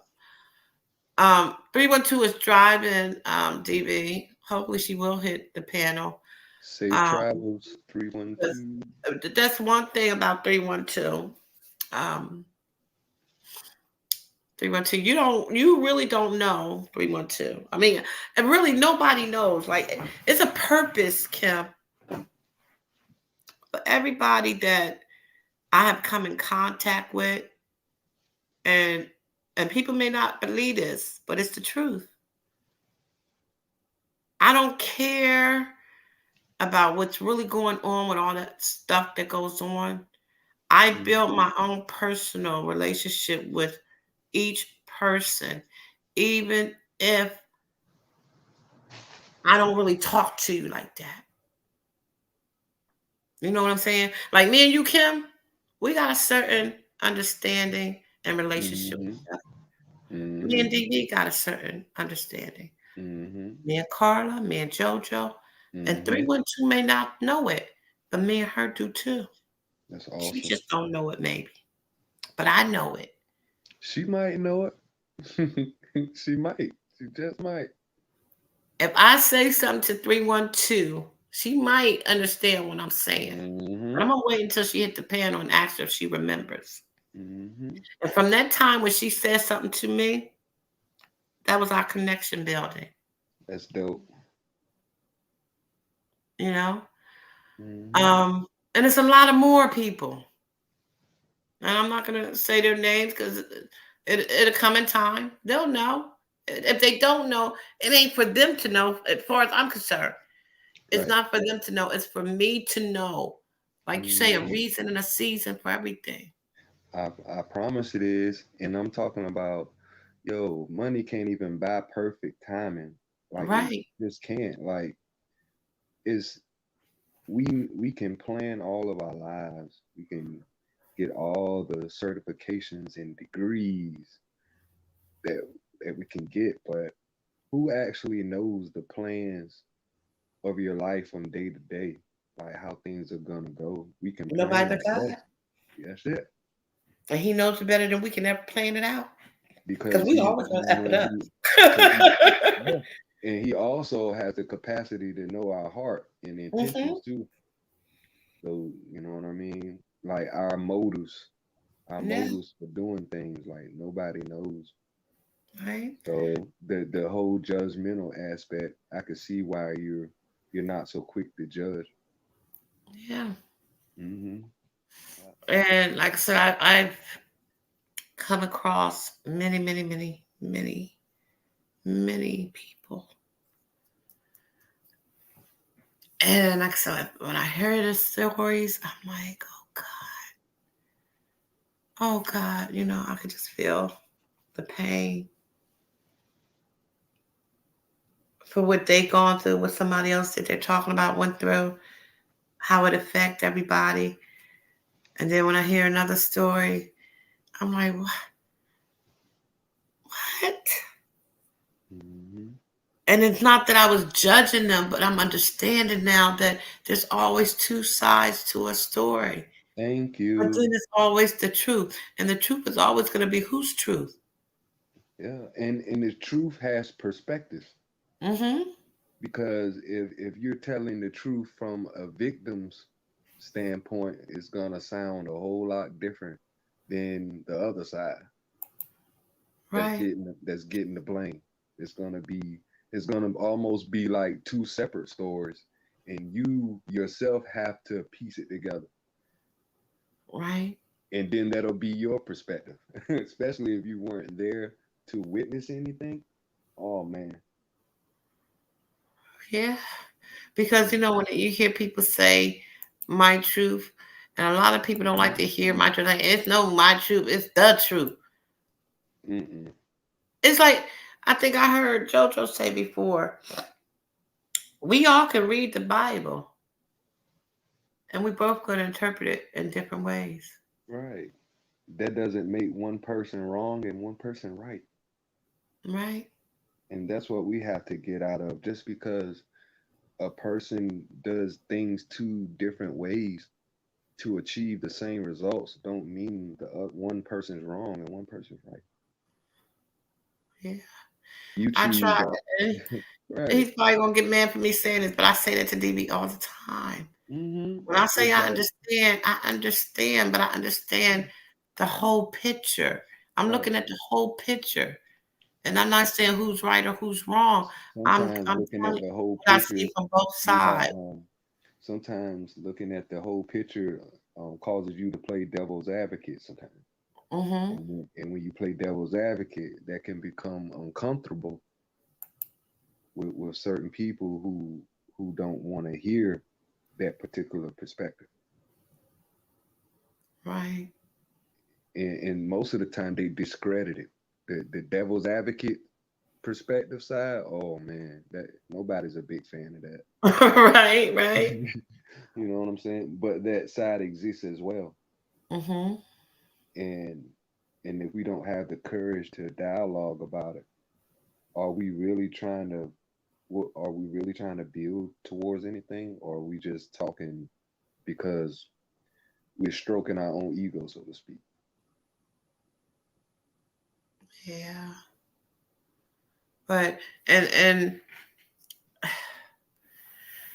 I was telling my son, he said, Mom, he said, when God's ready for you to say what you need to say, you ain't gonna be able to stop it.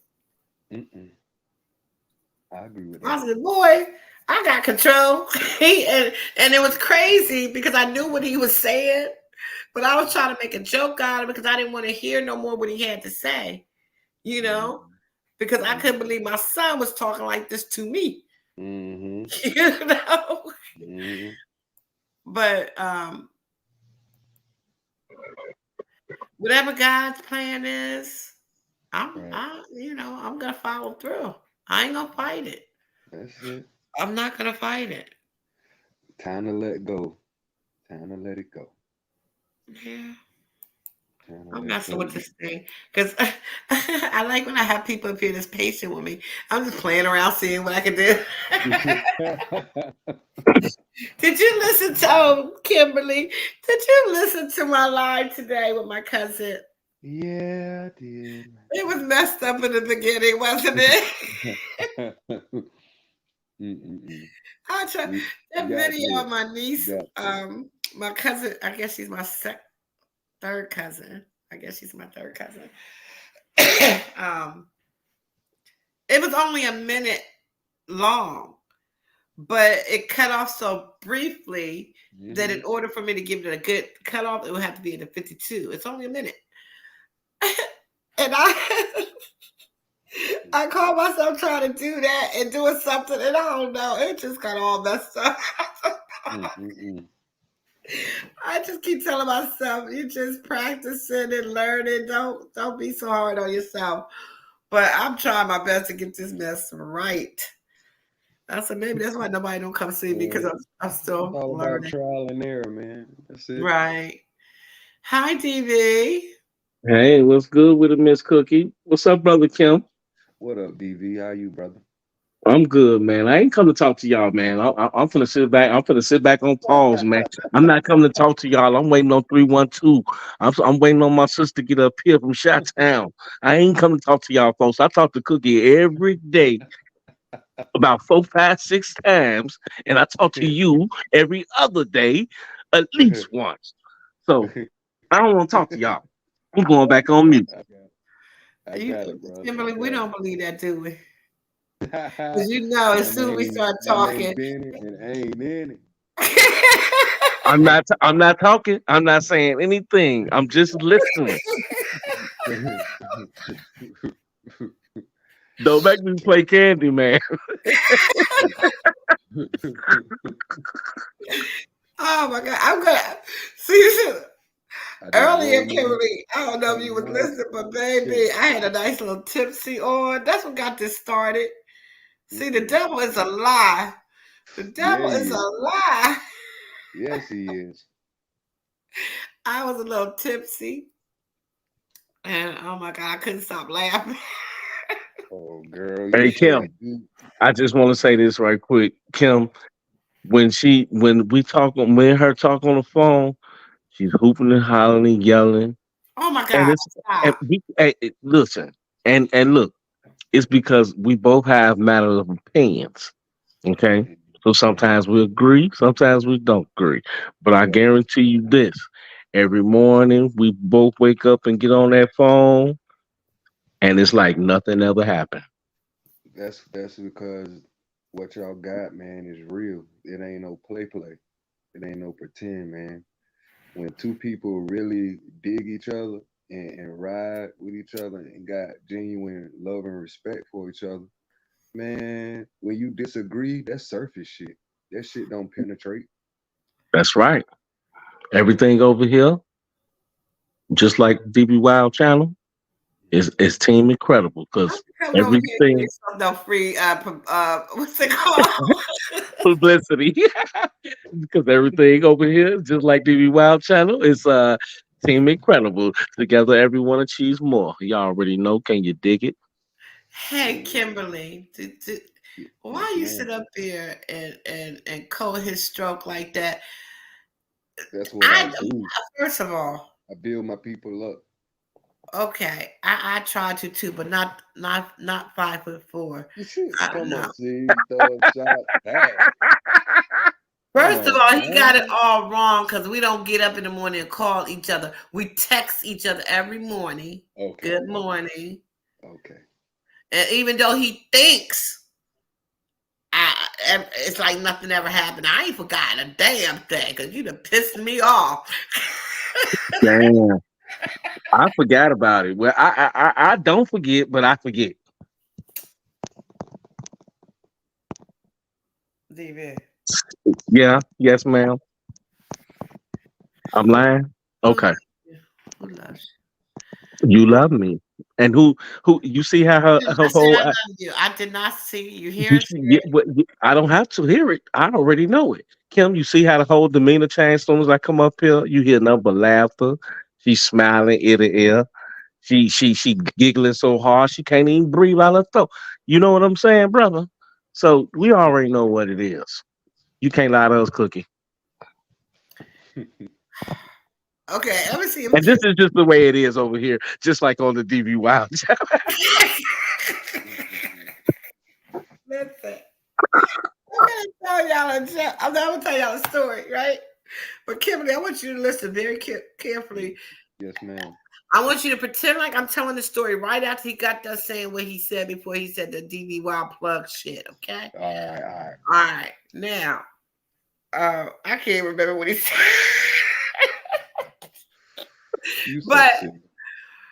when I was, I think I might have been about 16, and it was Christmas time. And you have all the presents under the tree, and when the family come they put all the presents under the trees. So my auntie sister, she always used to bring extra gifts just in case somebody stopped by or was in town that we didn't know and it was a surprise. So it would always be these extra gifts, right? So this one Christmas, after Christmas is over, the trees get ready to be taken down, I see all these extra gifts under the tree.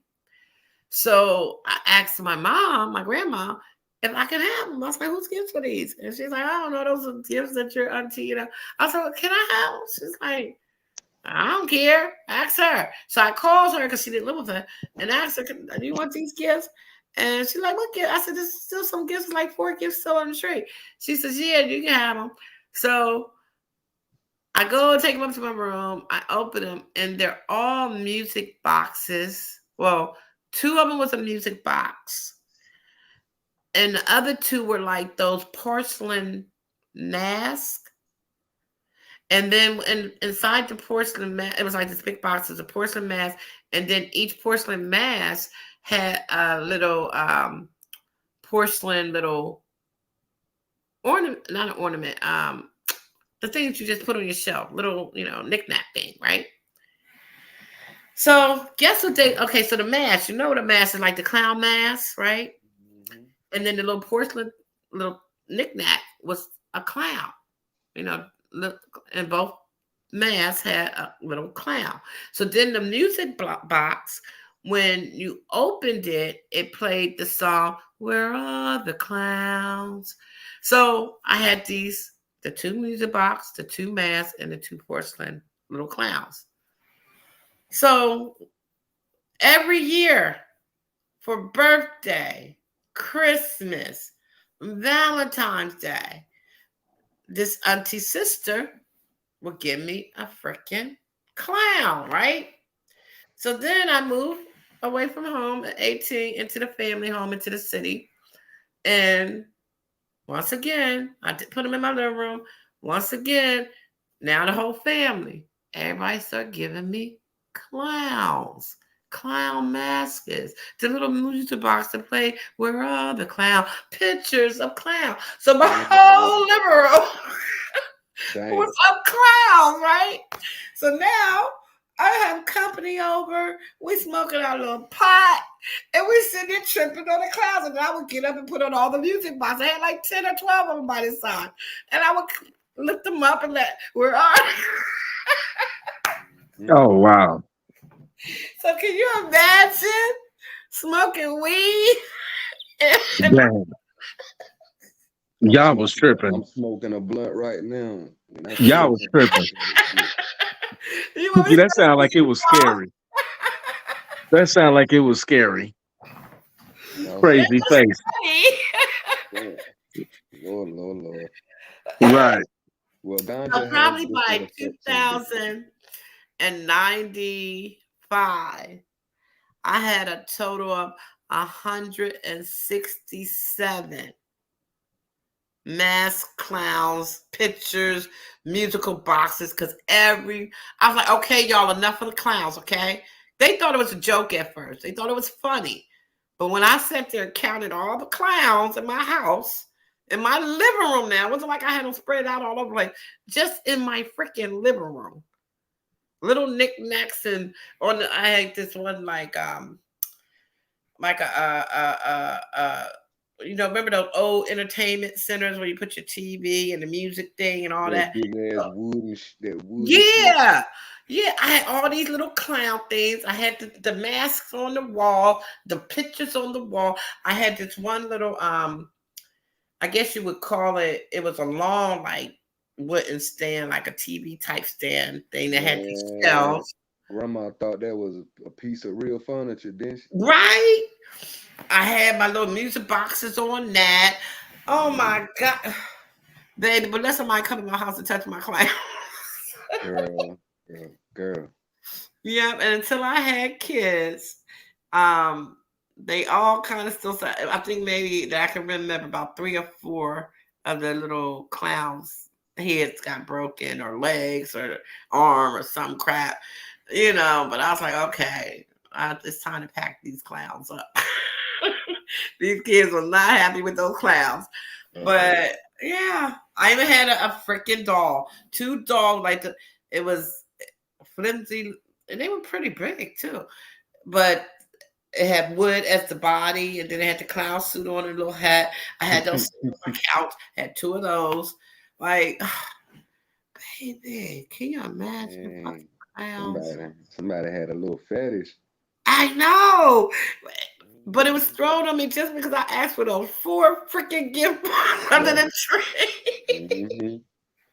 And what's crazy, most kids, well, was different stories. Some people have horror stories where they're afraid and terrified of clowns. Uh-huh.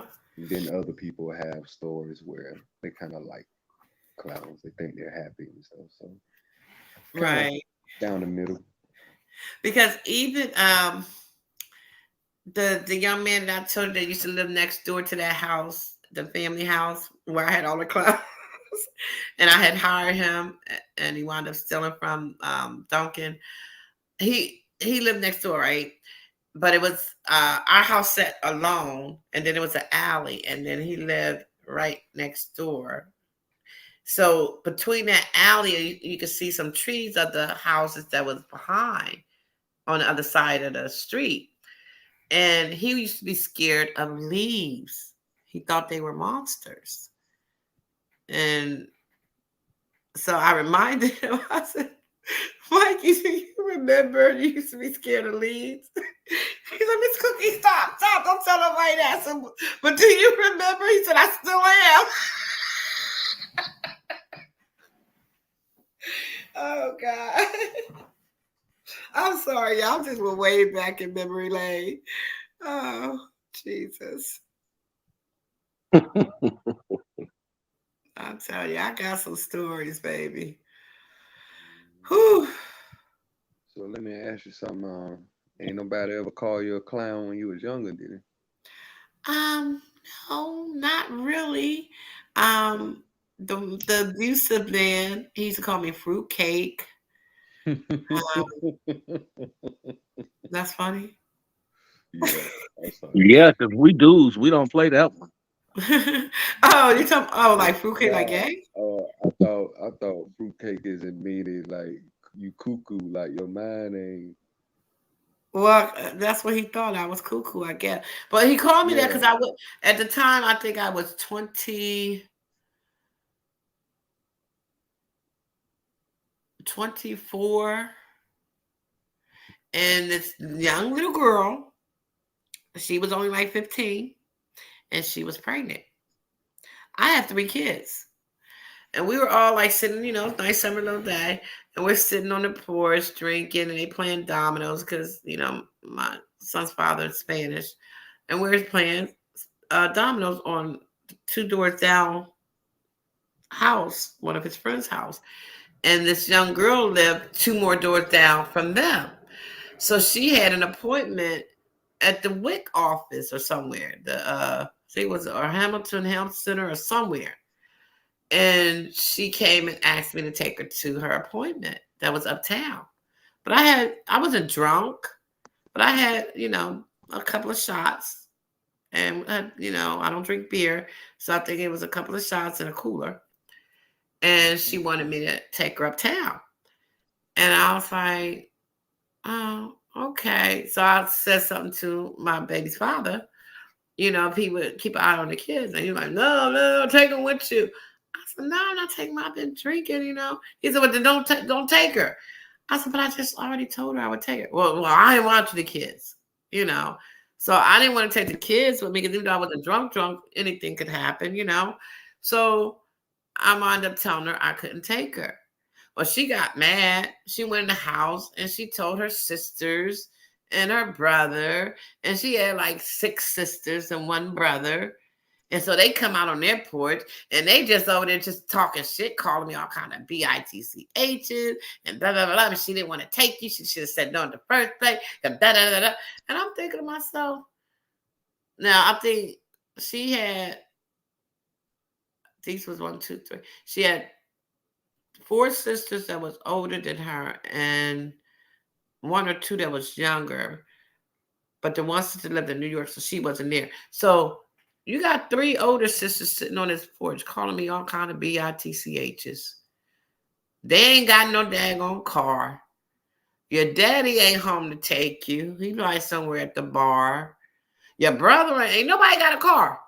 But I'm the one that's a BITCHs and you're the one that's pregnant and your 15-year-old butt need to go to a doctor's appointment.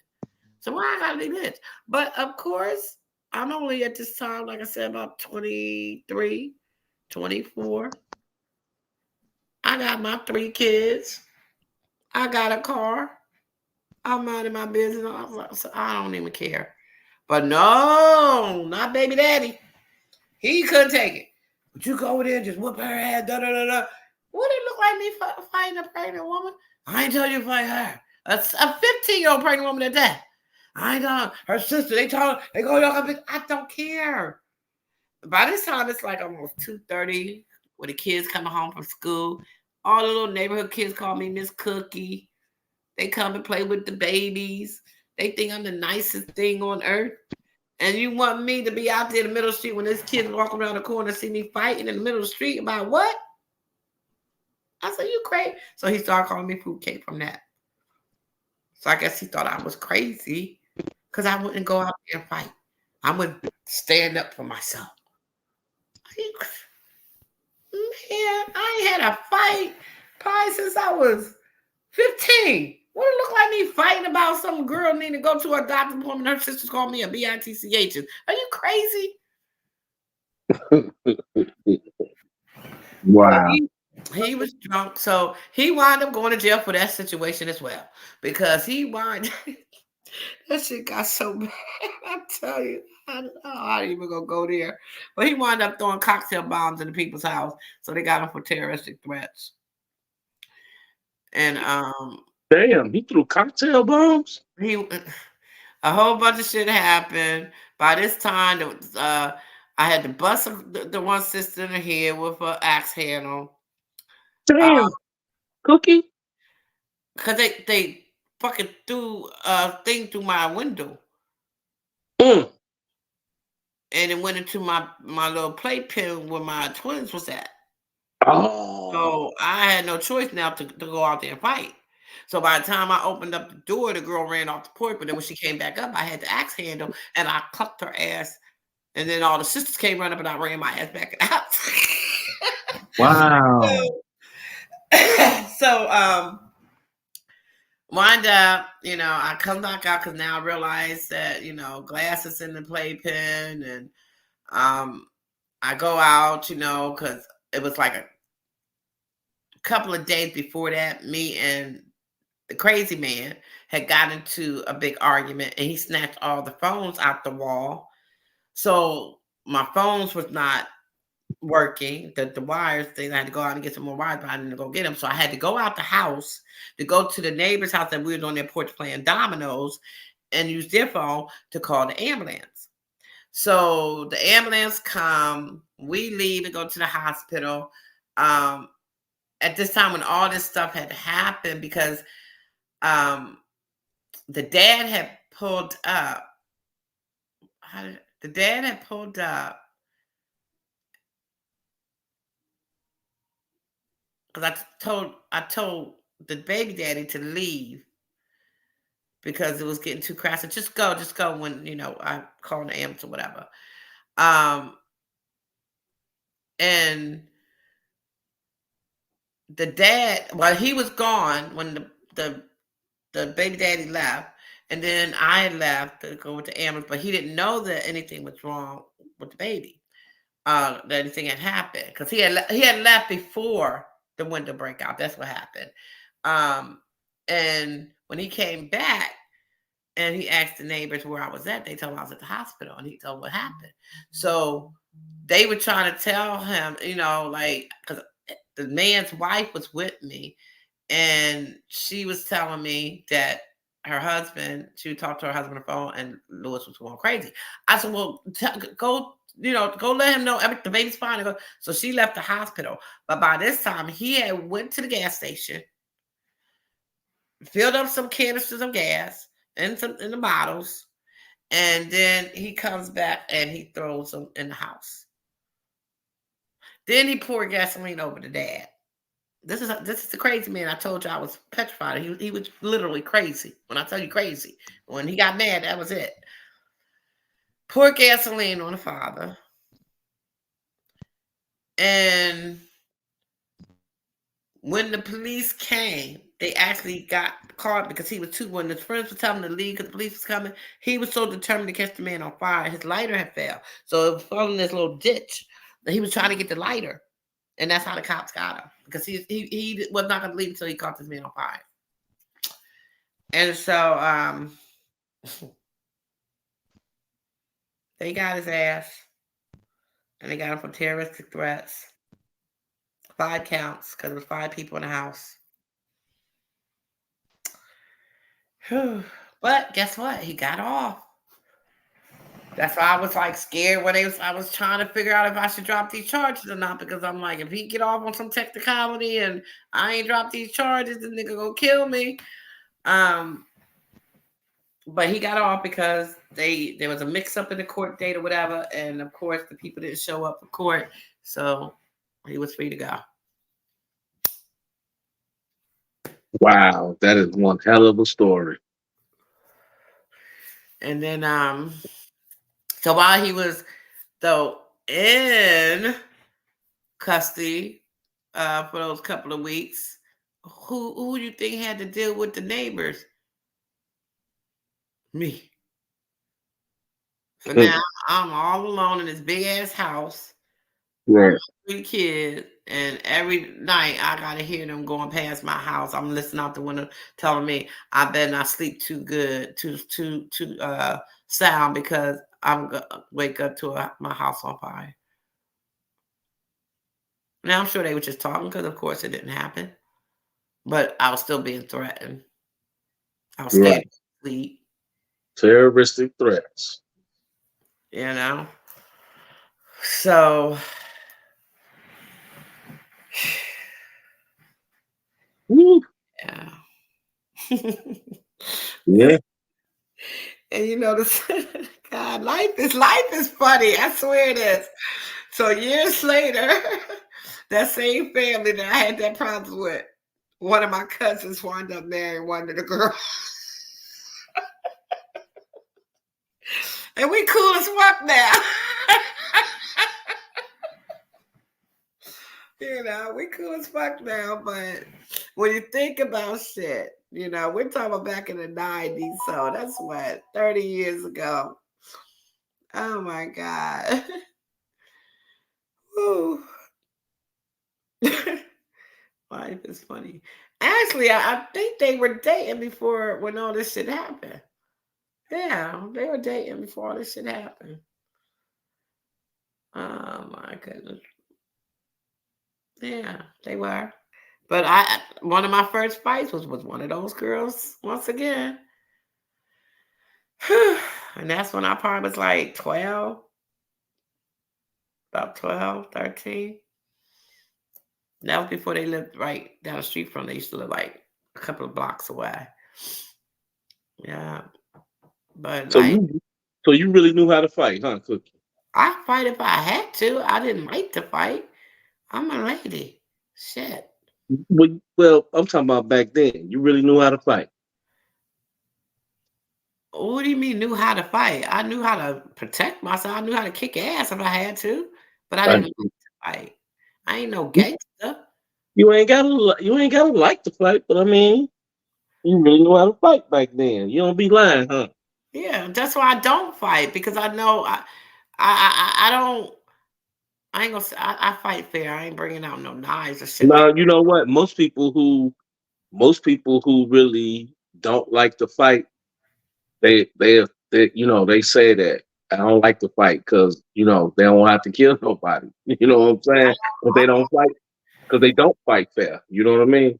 Yeah, So I'm not saying I use any weapons. It's like I'm gonna make sure I hurt you before you hurt me. right, I get you yeah, on the ground. I'm not just getting you on the ground and pin you down. I'm banging that. mhm, I don't care what's around a curb or right, whatever. Like whatever happens, happens. Because I'm not gonna let you get back up. Because I know if you get up, you're gonna hurt me really bad, and I don't want to get hurt. right. No remorse. Yeah. So that's why I didn't like. Hmm. I know I'm not gonna stop until you like nobody's moving type thing. Not that you're dead, but nobody's moving. You know. So I tried to sneak on, and this Mr. Person of mine then followed me and catch y'all. Oh, 312. I really want to talk to you. Well, that's my record. That's for me to go. Oh. You ain't come at 312. I'm leaving. I'm Yeah, leaving from up here. DB came up here because he wanted to see you. I'm leaving. I understand what you say. What you call this Mr. Person of mine. I know that's right. Well, honey, handle your business. I ain't coming between that.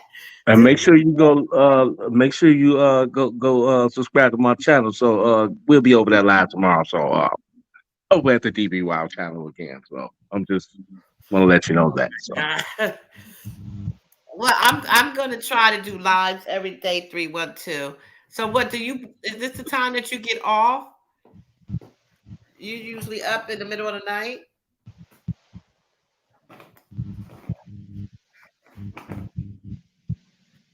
I'll try to figure out I'll try to set a time that I can come on. What time you get off, Kimberly?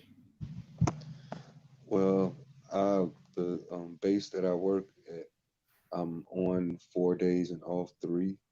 So while I'm home, I work from home. So I'm flexible. Okay. Yeah. I gotta figure out a good time. I know I used to at first I said I was gonna be like 2 times a day because Miss Carla thought it would be good if I go on like around lunchtime to and give it positive, you a know. cookie. Just right quick, 312 if you can. Uh, drop. Oh, that's right. That's okay. Forget it. Forget after that. That's okay. I forgot. She ain't come up. That's okay. No, she take care of her boo, baby. No, She no, no. It was something. No, she can't do it unless she come up anyway. That's okay. oh, okay. Um, yeah, hopefully we'll get the chance to talk because I wanted to ask if she remembered something, but like Kimberly said, there's a season for everything and it'll That's come in right. time. Sometimes anticipation builds anxiety, Uh-huh. and that's not necessarily good for the heart. Right, right, right. Um, so it's TBC made me forget what I was saying.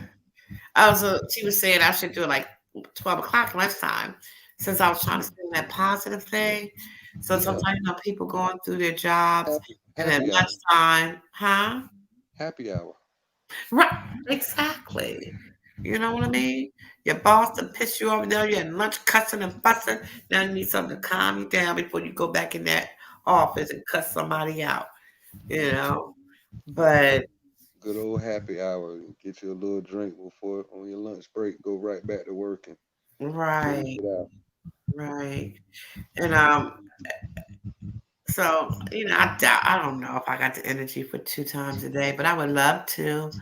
Um, I think you being led and don't even realize it. You know what I mean? Kimberly's so sweet. You know who I haven't seen? Have y'all seen Open? Mm-mm. Yeah, he usually pops in. I hope he's okay.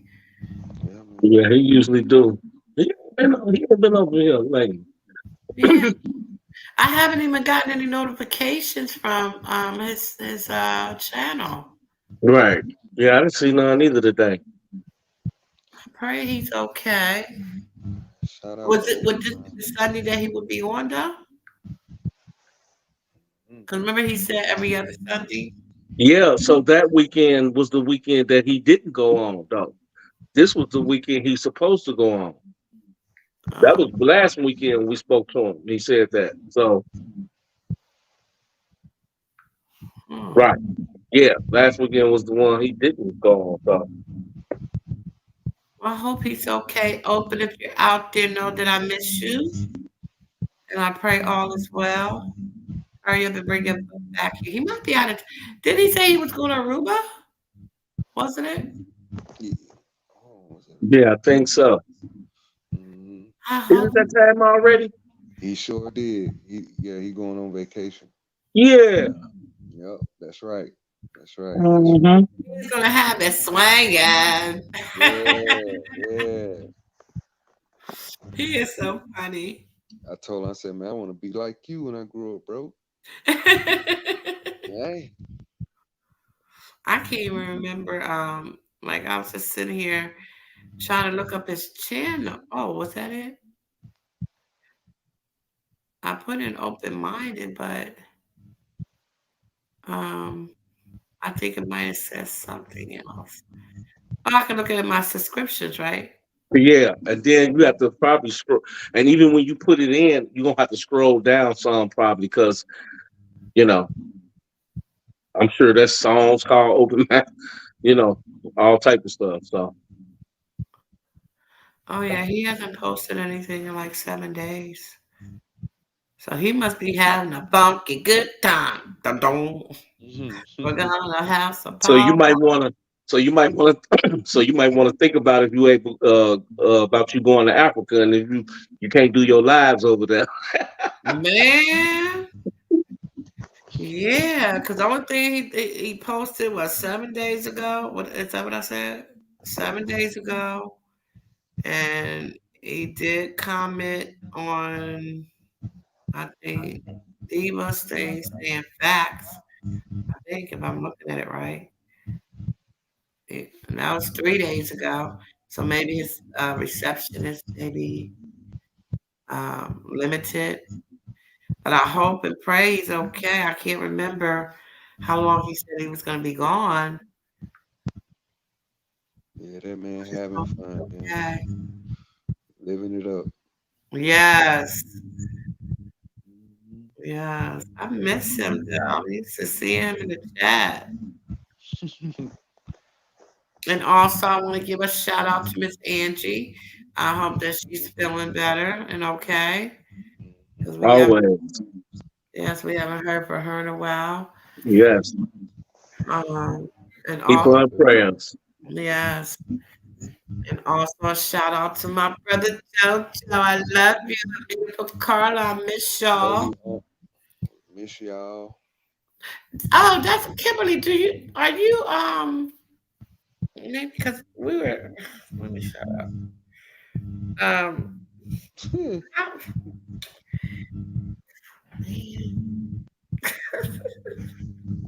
You say that, man. Why you tell your own self because that? people because I don't know what your answer might be, and I don't want nobody's feelings to be hurt. Uh-oh. Okay. Keep We it to don't want to hurt yourself. nobody's feelings. We don't want to Yeah, hurt you know nobody. how people be like, "What? You're not what?" So yeah. Anyway, so I mean nothing serious, but you know what I mean. I do. Um, I do. I appreciate y'all.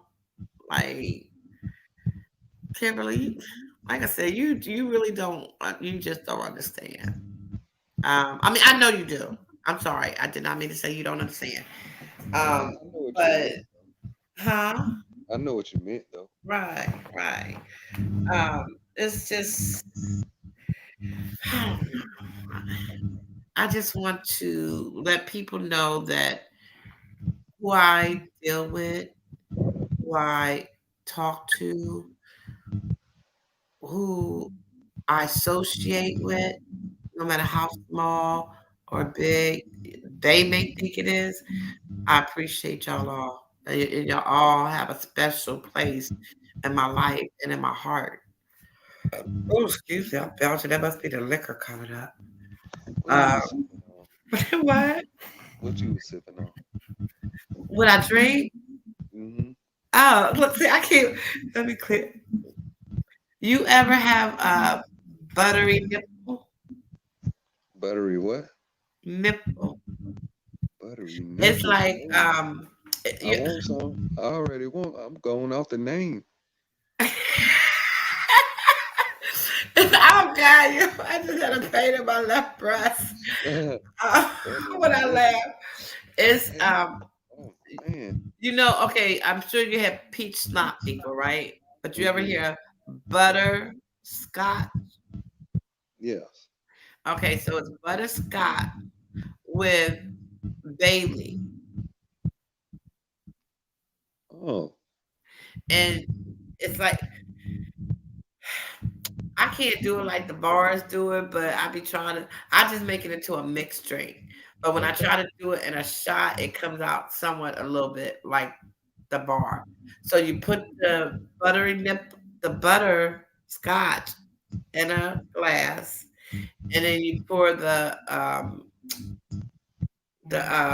Bailey some kind of way, and it make it looks like almost like a toffee piece of Yeah. candy floating in the top. But Mm-hmm. then you take it down. Usually you do it like a shot. You put it in a little shot glass, and it looks like this caramel something on the top, floating on top. But the butterscotch is the clear liquor, and you take a shot, and it tastes like buttery nipple. So I didn't do the shot. I just made like a mixed drink. I got Yeah, and you. it's good. It's a female drink. It's one of those drinks that's just like Fuzzy Navel, peach schnapps and orange juice. Yep. Yep. Or you like I Kahlua do. cream. Mm-hmm. I drink that. I drink tequila rose, which is a tequila kind of drink. It's in its black bottle with a pink rose on it. So the drink is pink. I like girly drinks. So if you had a preference, what would be the drink of choice? The chloricrane. Mm-hmm. Gotcha. Yeah. Good. I just opened up the bottle. What day was that DV Connie was here? Uh, was that Sunday? No, yesterday was Sunday. It had to be Friday. I thought it was Thursday. I think it was Thursday. I opened up a bottle of my cologne cream that I've had for 4 years. It was actually the white Russian one. My niece had bought it for me for my birthday 4 years ago. That's how much I drink. I got bottles of liquor that's not even open because I really don't drink. Yeah. So, yeah. Because I'm a lightweight. Is that what y'all call it? I used to, Mhm. but as I got older, it makes me nauseous. Um, I feel like I'm drunk too fast. But yeah, so I can't drink like I used to. Well, I'm gonna get ready to drop down. Like to say good night to y'all, everybody in the chat and on the panel. I'm gonna let this flat screen knock me out. Yeah, I'm about to. I appreciate y'all listening and let me Yes, sir. just go there. I didn't mean to, but it is what it is. All Um, right, Miss Cookie, brother Kim. All right, my brother. You have a Yep, good yep. night. You too, sir. I'm gonna cuss you out tomorrow, but don't even worry about it. Look here, hit that button. His girlfriend probably was calling. He ain't slick. Don't do that. Hey, you go peep with that man after he get off. You I'm gonna gonna make him what? get back up here and get his get back. Right?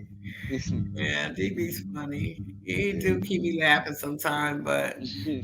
I think he keep me fussing more than he keep me laughing. Don't tell him I said that. But I appreciate him. I know. I like DV, man. Yeah, he's he's a he's a my bad. What did you say? Do you care what I said? You had that lead button fast. I said your girlfriend came. That's why you hurry up and left. But I'm gonna cut you anyway because you can stay on a line with other Yeah, I people already for 12 told you. hours. I already knew that shit would come. What was that? What you said at the end when you said his girlfriend probably calling. uh Hmm. Yeah, he ain't slick. You can just say it. Tell Key I said hello. Oh God. Yeah, that's my sister wife. Mm-mm. Yes, sir. Did I? Oh, we did talk about that the other night, didn't we? What's that? Uh, the Diddy. Oh I was yeah, gonna ask you what did you think, but we they did. We did they talk was about talking about he came out with a response. I never got a chance to look at it. it. It was. I did see it on I think Big Buy's channel. I seen it, and that's the only one I seen it on. Hmm. Because I didn't bother to click and listen to it anywhere else. It was kind of um, no feeling behind it. Um, it sounded, I'm not even gonna say rehearsed. It didn't even sound like anybody took time to write him a good script. He just said that he was very embarrassed and felt bad, and he was going through a stressful time, and it was something that he was trying to forget about, and he apologized. That's not him, but he was just going through something, and I think he said, like, I guess he wasn't in his right state of mind as far as he was under the influence of something. So it had no remorse behind it, had no feelings behind it. He looked like, "I can't believe I gotta sit here and say I'm sorry." That's the feeling I got from it. He didn't even bother to put a suit on. Like, I guess maybe his PR told him, "Don't be looking all fancy and flashy." 'Cause if I can remember correctly, I think it was a yellow looked like a t-shirt or some shit. He looked like he had no makeup on. His hair looked like it wasn't combed. He looked at a hot mess. Oh no. He didn't even have his shades on. So his eyes looked at all like drugged Sunk out or in. tired. Yeah. Sunk in. Yeah, they wanted that sympathy look type Dang. thing, I guess, going on. Um, Bro.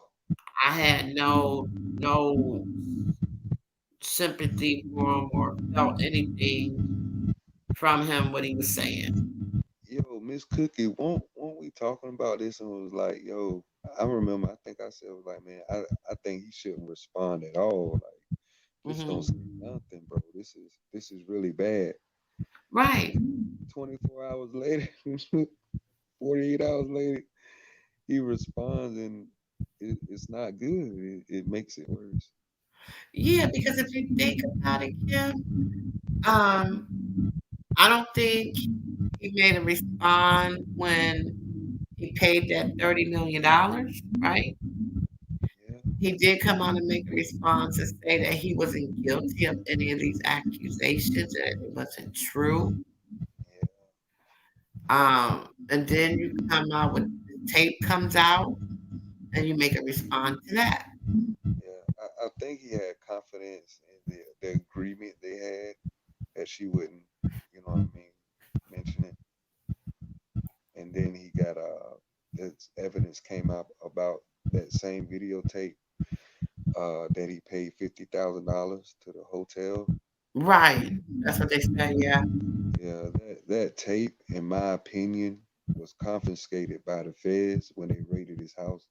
Th I was saying the same thing because everybody trying to figure out where did it come from. Well, it's only 2 places From it the can street. come from. It's either because they said they found, what, 250 cameras, right? Right. Or was it 250 tapes? I Either way, think he probably had it in his house. Why you would keep it, I don't know.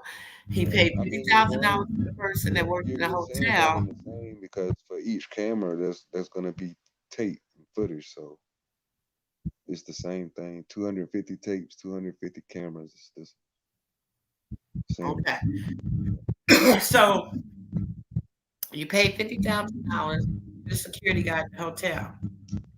So, which means he gave you the tape. Which means what? You just took and put it in your house for safekeeping? Why not destroy it? Or the security guard made a copy of it. But I think they found it in his house, like you. I believe they found it in his house. Why he would keep it, I have no idea. You know? So I don't know if I should say stupid of him or thank God he did keep it, because at least now, like I said, I try to wait on I see evidence before I believe things. And that's why I had to apologize for statements that I made in the past about um I don't it's not that I don't believe that someone's being abused. I just don't understand, even though I went through what I went through.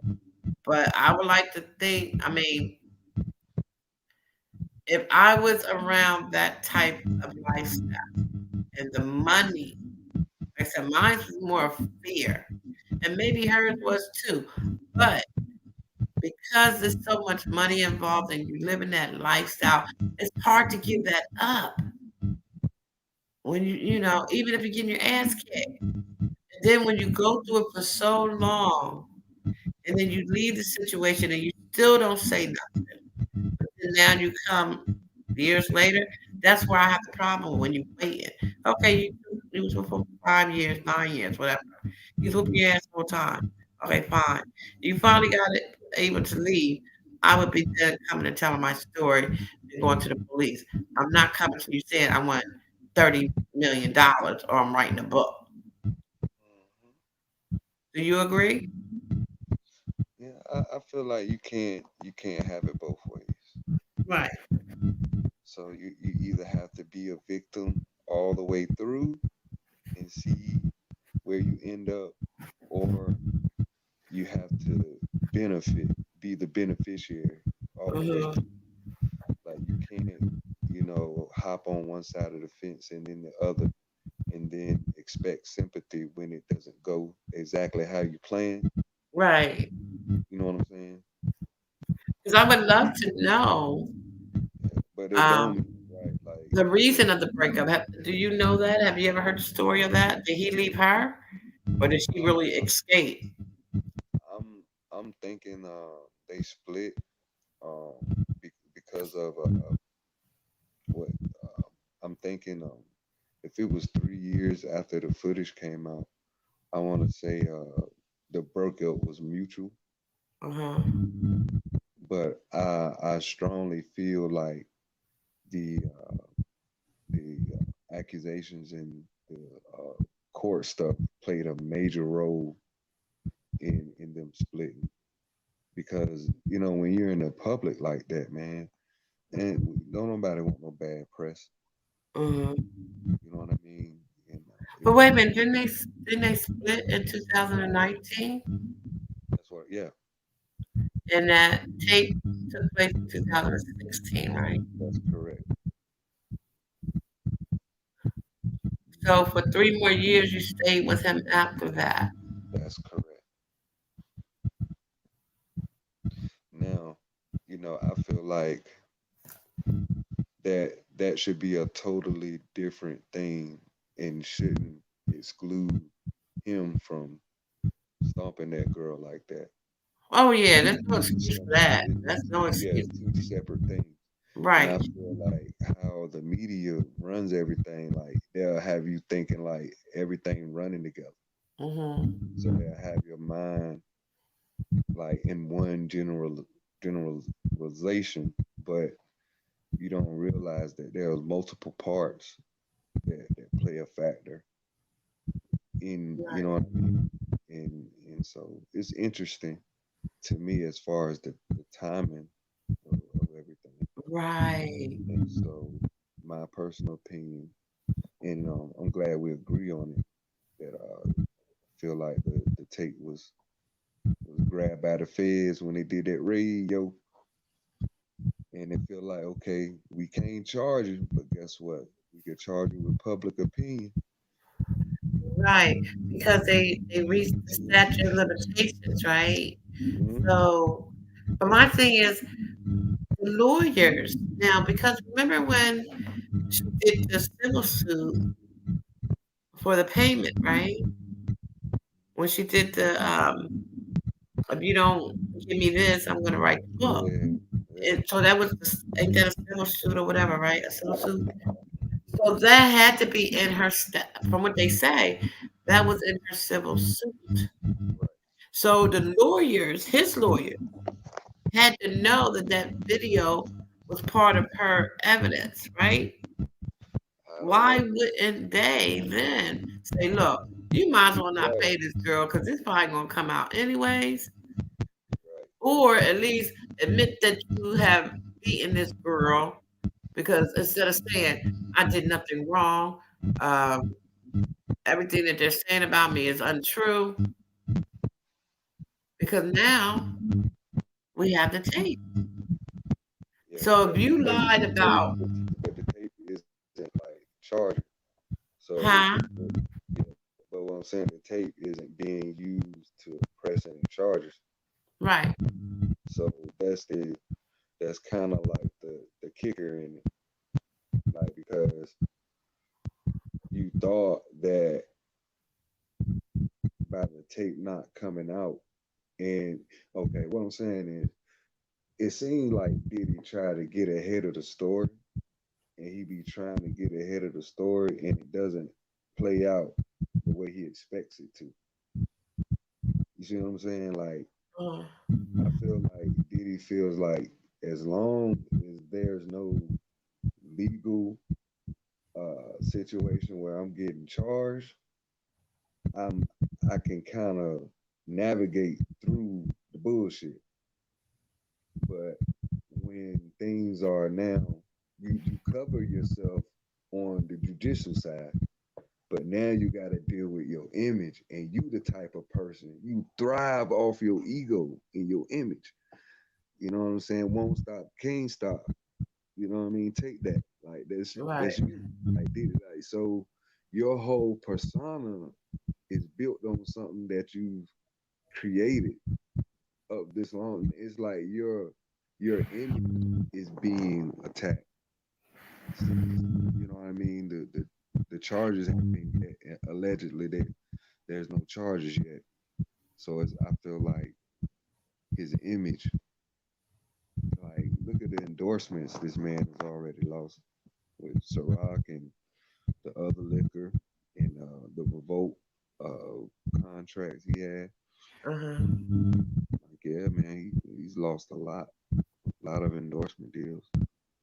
And now with this tape, it's all over. Like you got people, everybody's respond. Like he's become everybody's content. Don't nobody want to become the next person content, yo. I'll tell you that now. Like he the trending topic. Like, and it's not good. Right. And I feel like that's just as damning as going lay it down for a few years because you got, you know what I mean, charged with whatever, whatever. At least when you come out, you could be like OJ and make some Right. money on the side, still, you know what I mean, do little charity shit with OJ and you can still make some money. Right. Now, do you know? Because I couldn't understand, or I didn't really hear much about it, but I heard somebody mention something about his son. What is it they simply having on him? King Combs, his actually name now, his name is being brought up in charges and paperwork. Yes, yes, ma'am. With sex trafficking and all that. Oh wow! And how old is he supposed to be? I don't know how old King Combs is.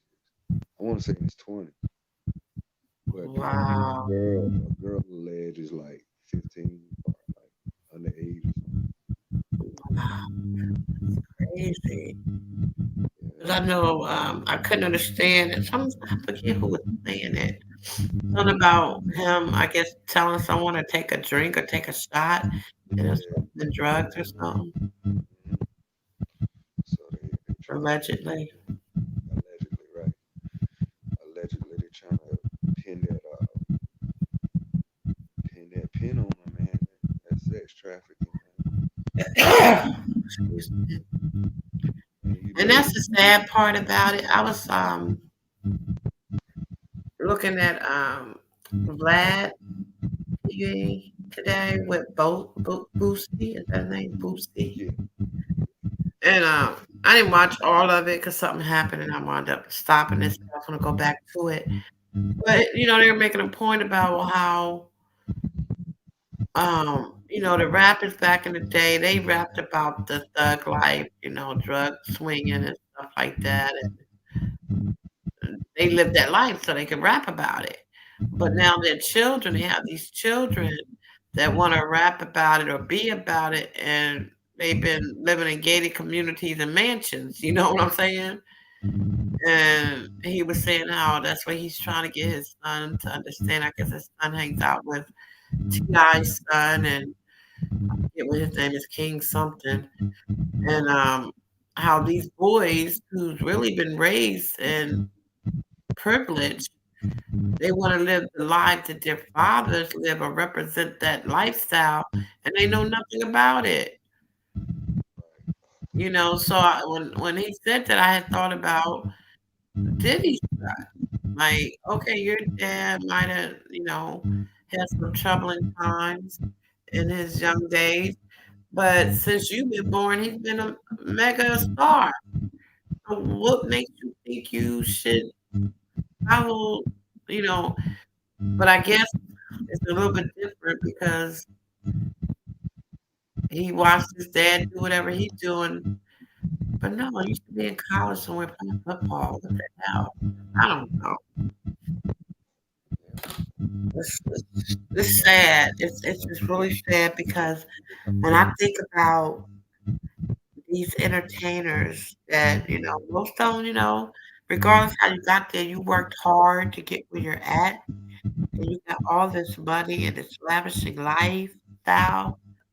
You chose to do these outrageous, crazy things that can cause you to lose everything. That's what I was trying to talk about last night in my live is, you know, who are we? Where did this stem from? You know? Was it because of all this money like me and you and DB talked about the night before that? Was it the money that did it to you? Or was it who you really are? Or your childhood? Like, how do you reach from being a decent person to being this person of out of control?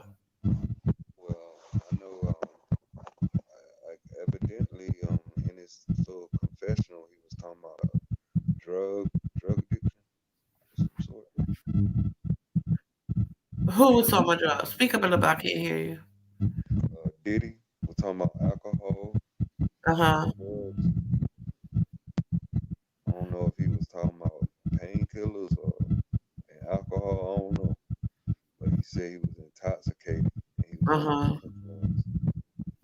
So do you think that he was just saying that to have that as an excuse And to justify his I would hope he would have a publicist That's what I said. It don't seem to like help he him had out. nobody really put this together too good because I wasn't believing nothing he said. Mm, mm, damn, Shy. Wow. Oh man, it just looks bad, man. Damn, I don't know what to say about it, man. Other than shit. Yeah. It's sad that they can't press charges against him because I feel like he do need to go to jail, at least for her. I'm not gonna say he's guilty of everything people saying because I haven't seen no evidence of it. On the streets. But I did see what you did to her, Hey and yo, she deserved that 30 million. it's interesting you mentioned that because this might open a whole nother can of worms for his baby mama Right. and shit and other like legal investigations and other Yeah, shit. because I heard people speak of it, but I don't know for sure if it was a definite thing. Yeah, You they talking about said the KP lady? yeah, they said he Yeah. used to beat her ass too. Mm, He used to be aggressive and like put hands and feet on her too. right. So that might open up a whole. That's what I'm saying, bro.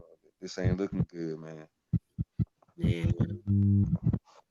And like I said, I'm a true believer in, forgiveness. If you come with an honest heart and you really have remorse, you know, because like I said, I understand things happen in life. And sometimes we do things that um, I ain't gonna say you ain't have no control over it, but things just happen. And he said he's in therapy. I want to know how long he's been going to therapy. Did you just start yesterday, or did you go the day after you whooped her ass? Um, That, that's kind of a touchy subject, at least for me, because I was raised around domestic violence and seeing that as a kid and growing up, you have a whole nother perspective on it in general. You know what I mean? And so uh-huh, that word forgiveness, it definitely, I think it has different definitions from person to person. uh-huh, You know what I mean? And, and, and so you have to think in your mind, okay, how would maybe if there were kids around, like his baby mama, if he was allegedly beating her ass, was they around to witness that when they were younger? And then what right, type of effect would it have on them, aka King Combs and his shit he in now? You see how it kind of they're intertwined with each other, like cause and effect. You know what I'm saying? Like being raised around maybe not the best environment can contribute. Not all the time, but it it's worth looking at.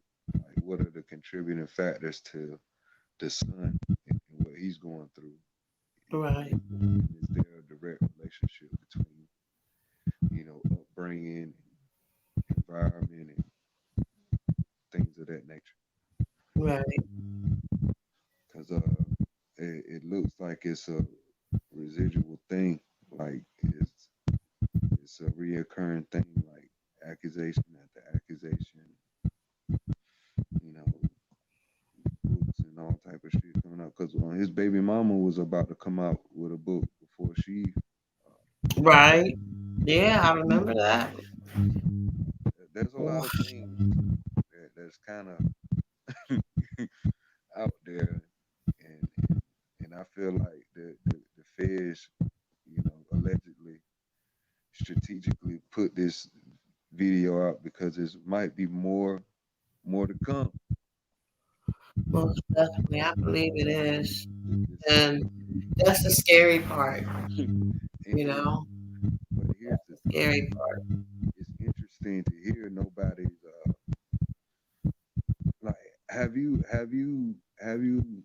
It's like everybody now want to respond after the footage as if they didn't know him. That's what I'm kind of appalled about. It's like, okay, I feel like you're only responding to what you see. Uh-huh. Or no, let me take that back. You're only responding to what the public chooses to put to the forefront.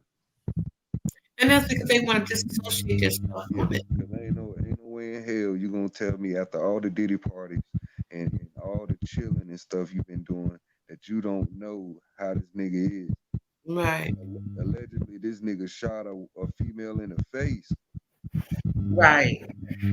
Talk about it, like for real. Come on, Yeah.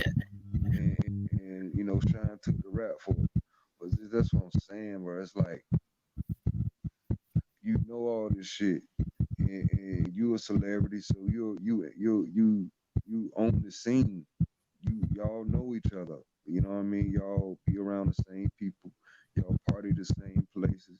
Y'all chill at the same spots. So how are you gonna make it seem like through now this is through perception? I'm reading different celebrities' responses to this tape. You talking about like you so disappointed. You you a millionaire. Why would you even? I'm like, man, y'all saying the wrong shit. I don't care if he was a millionaire or not. Mm-hmm. Why are you waiting till the tape when the come out when you kind of knew how this nigga was? At least be like, I'm not even surprised by the tape because I already know what it is. Ain't nobody Right. said that. Everybody's acting as if you surprised. You a damn lie. Yeah. Well, and like I said, the parties that I seen the videos of that he had, oh my God, hundreds and hundreds of people. And even if it's a lot of people in the room, you know when someone's arguing. I don't care how crowded that party is. And, You know when a fight if erupts. he's celebrity, and if he a celebrity, A-list, ain't he not gonna have no bullshit people there. If I'm Diddy, I gotta have people on my status. So that's probably fucking half of the music industry. Yeah. Come on, man. Please. You ain't got no regular people at no Diddy party. Right. Come on. But It, what what I see happened? He's is still living. Remember the guy that used to hold his umbrella, I guess? Was yeah, Mr. Bentley. Pharrell? Mr. Bentley. But yeah, he's still around or he passed on? He had allegations against Diddy. That Diddy tried to What? yes, Diddy try to actually come at him. Oh my God. Allegedly, yo. Yeah. So do you think that oh my God, that's crazy. That kid So do you think he's just do you think he's really by or was he just doing this because he got money and to see how he more than far that. he could Yeah, take it? yeah, that's it. He got money and he a freak. So the both together, you know what I mean? Yeah. This bigger than labels. This shit here is a this shit here is a appetite and a beast. And I couldn't even imagine just because I got money, I'm gonna just yeah, but see what people will it do ain't for it. it's before the money. I'm like I was he was well I'm speaking as if I was Diddy. I was no, but I'm pretty sure he was in the mind frame of like, yo, I'm like this any damn way, from trauma or whatever. But I'm like this. But now I'm in position of power where I can actually have leverage, meaning the people that I'm inviting to my parties, not only we all freaky together, y'all don't know I got 260 cameras in this bitch. And if any one of y'all act out of pocket, I could use this as leverage. And that's what he did. That's what he Oh my God, Kim, you're funny. did. And so he literally has Hollywood by the balls. Literally. Because he got you, bro. Whatever you did at that party, yo, he got the cameras throughout those rooms, them parties. He got you. And so saying that Nigga, to what they say, he probably called a lot of people when he had to pay that 30 million. He yo, said, you you need gotta to pay send the five. feds. You You need to gotta pay send the five because I feds. got cameras on you too. Yo, literally. I'm talking about politicians, your your famous preachers. I ain't gonna say no names allegedly. Right? You see what I'm saying? So when you're a person with that type of leverage and that type of power, you gotta send in the feds to go get the tapes, man. You gotta send in the police. You got to do this. Like Yeah, because he probably didn't even have to get six people to give 5 million for. He probably got 30 of them. Each of y'all give me a million, damn it. they ain't care about no damn Cassie. Cassie didn't even care. She stayed 3 more years. This is about the tape, the other tapes with the other people on Mm-hmm. it. and what? Yeah, this right here, decoy. Even though it's sad, and we gonna respond to it because it's bad. But the, trust me, this is not the I most know. I can't important even thing. imagine. The tapes that they found, this ain't nothing. I believe you.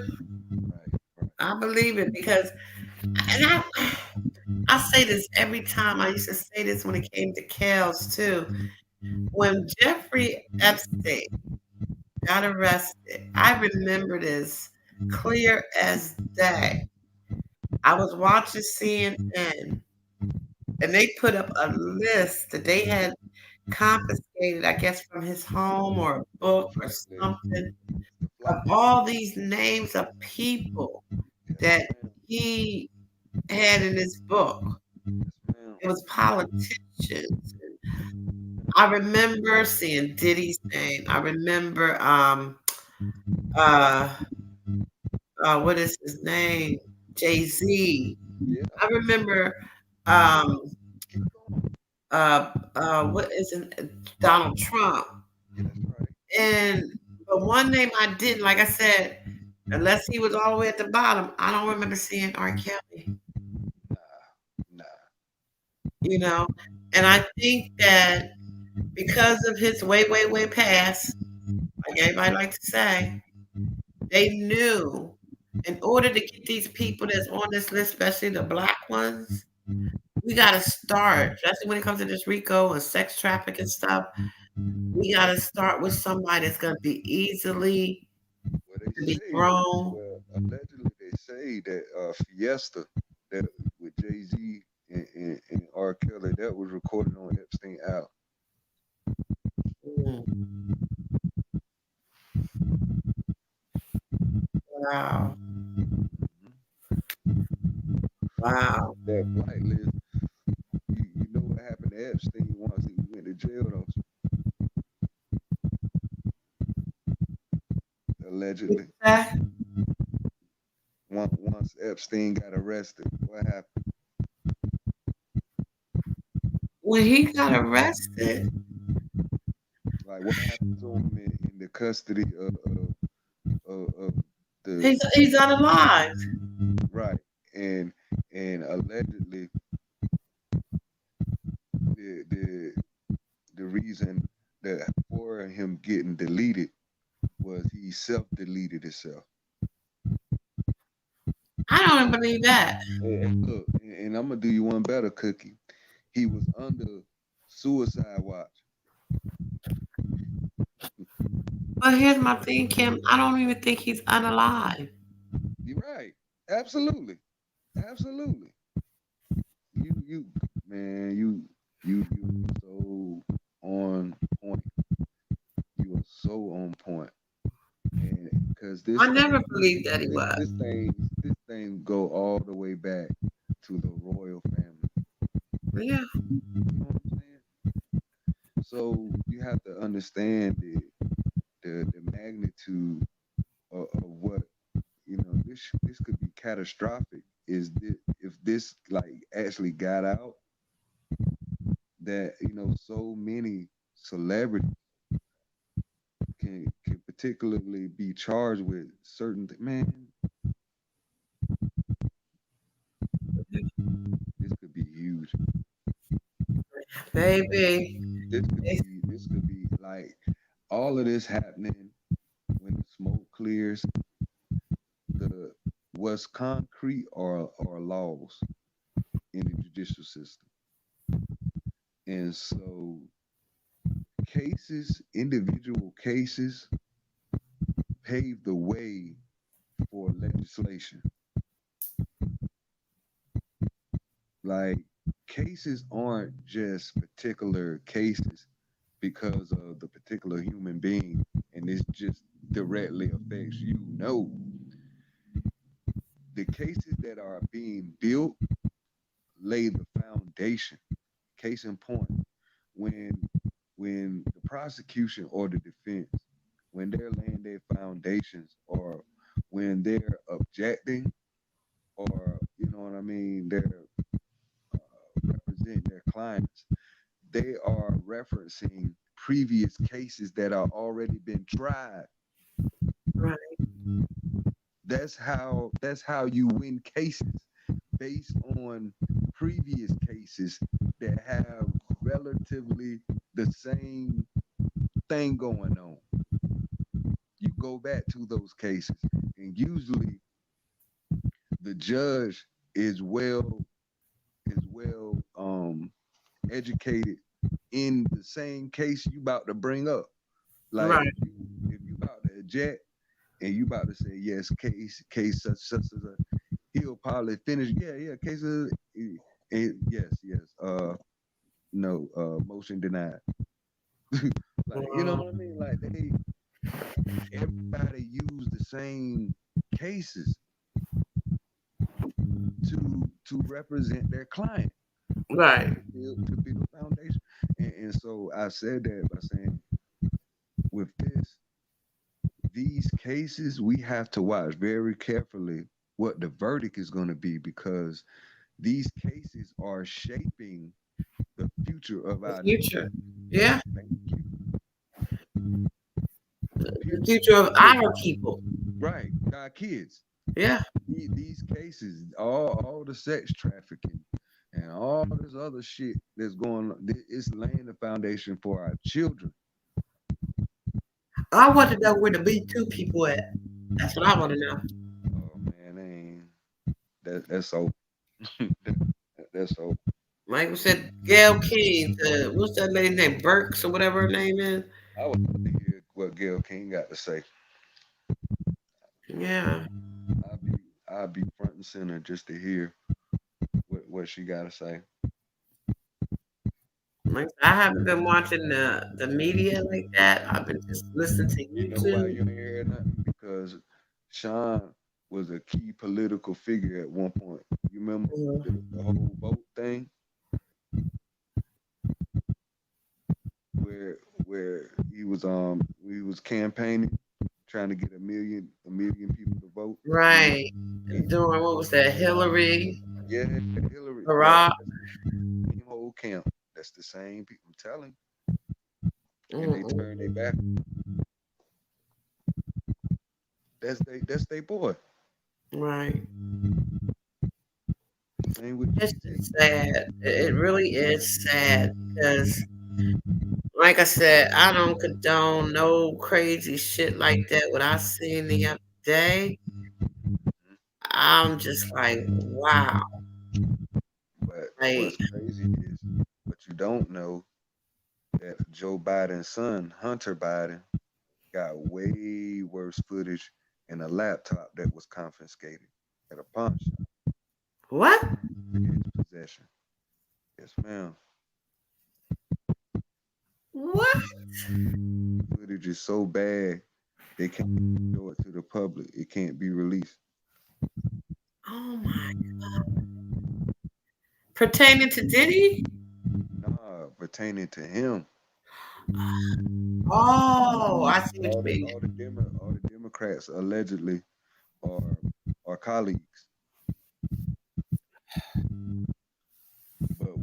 But here's the thing, Cookie. Like you know this thing has layers, correct? Oh yes. And when you keep peeling back the layers and peeling back the layers, it all starts to become one universal thought, aka Agenda 21. Have you even heard about that or know what that is? No. That will be your homework. As soon as we get off, you type What's it in called? Gender 21? Agenda 21. Yes, ma'am. Gender like gender. Agenda. Agenda. Yes, agenda. Oh, agenda. Okay. Like an agenda. Agenda 21. Yes, ma'am. Oh my. Yeah. And so, in summary, when you look it up, all it is one idealism with the UN, United Nations. So each and every country that's a part of the United Nations all have to abide and all have to swear to the Agenda 21. And so that's Okay. all If it I is. didn't, okay, did I look this up right? I just put Agenda 21 meaning. That's it. Or Agenda just Agenda 21 is a 21. non-binding plan of action from the United States that aims to achieve sustainable development in the 21st century. It was adapted by more than 178 governments at the 1992 United Nations Conference of Environment and Development Do you in know? Rio. Huh? Do you know who was the keynote speaker of that meeting? No. Nancy Pelosi. Nancy Pelosi? Yes, ma'am. Wow. So in retrospect, it's a real thing, including the United States. There are over 170 some countries that is under this. Period. I prove my point. This what we're doing. I'm not gonna say it means nothing, but in retrospect, there is no separation. Okay, this whole Republican Democrat bullshit. Get okay. You need to be educated. Okay, that way we can hurry up and unify. When we understand that we all have one common enemy, and it's not no damn Republican or no damn Democrat. It's Yo, you women. got you got a hundred right. It ain't no man versus woman. You got 176 countries that's upholding the same thing. So you got to ask yourself, like, who's Now, I don't know. Like I said, I hope I'm looking at this right because it says, what are the goals of the Agenda 21 by 2030? The global goals and the 2030 Agenda for Sustainable Development seeks to end poverty and hunger, realize the human rights of all, achieve gender equality and the empowerment of all women and girls, and ensure the lasting protection of the planet and its resources. Bingo. Uh, well, I had never heard about this. Yes, ma'am. Yes, ma'am. The part where you was reading about in Rio de Janeiro, that's where they meet at. Where, Mm, where that big, huge Jesus Christ statue is. The that's where you can get the handbook. You can't get the Agenda 20 handbook nowhere else uh-huh. but in Rio. Mhm. It's like a Ooh, baby. I'm gonna have to start looking more into this because I had never heard it before. yeah, yes, ma'am. And it's so real. It's so real. But there's people gonna be arguing with you. We know when you start to understand that there is no separation other than us versus them Uh-huh. with this religion, how religion separates us, how our gender separates us. No, man, we got a one common enemy, one common goal, and it's the government upholding this Agenda 21 thing because it has nothing to do with us. Is what they got. They got plans for you in 2030, man. So they're not thinking about no president, whoever in power. Do you understand? Right. What are you voting for? They already got it. They already got how it's gonna go. Right. And so for you to feel like you got an influence that's manipulate, like, yo, you brainwashed because it's like you're not savvy to what's going on, but it's available. It's on Right. the internet. Like JoJo say, or was it Levi?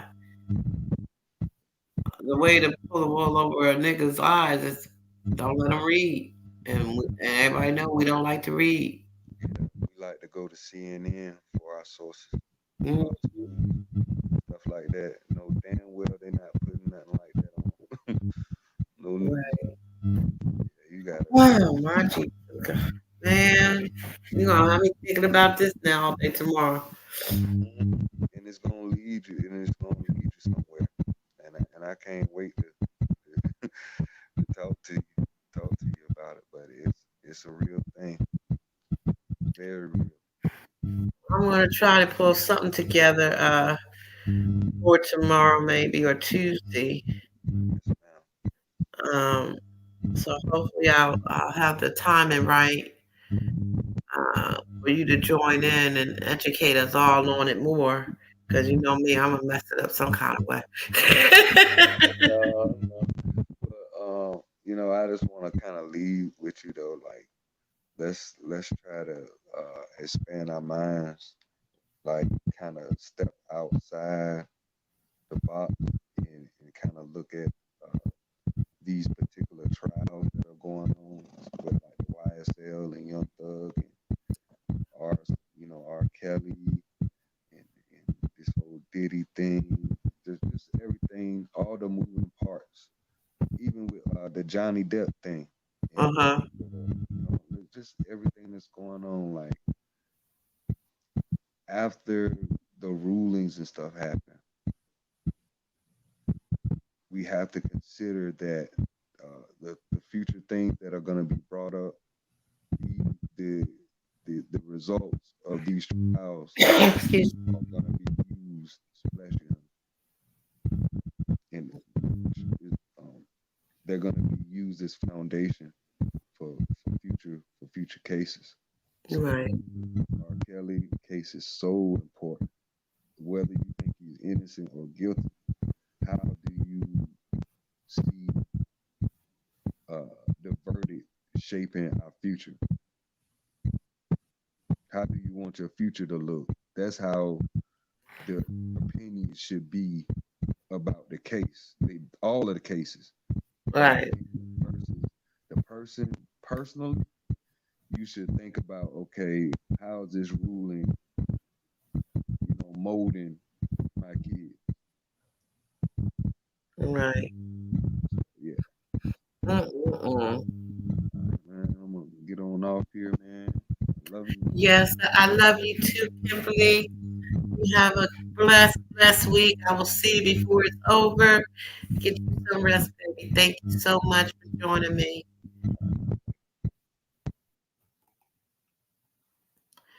Well, everybody, I want to thank all that came in.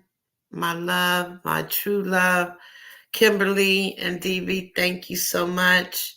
I appreciate you guys. And until the next time, let's keep it real. God bless.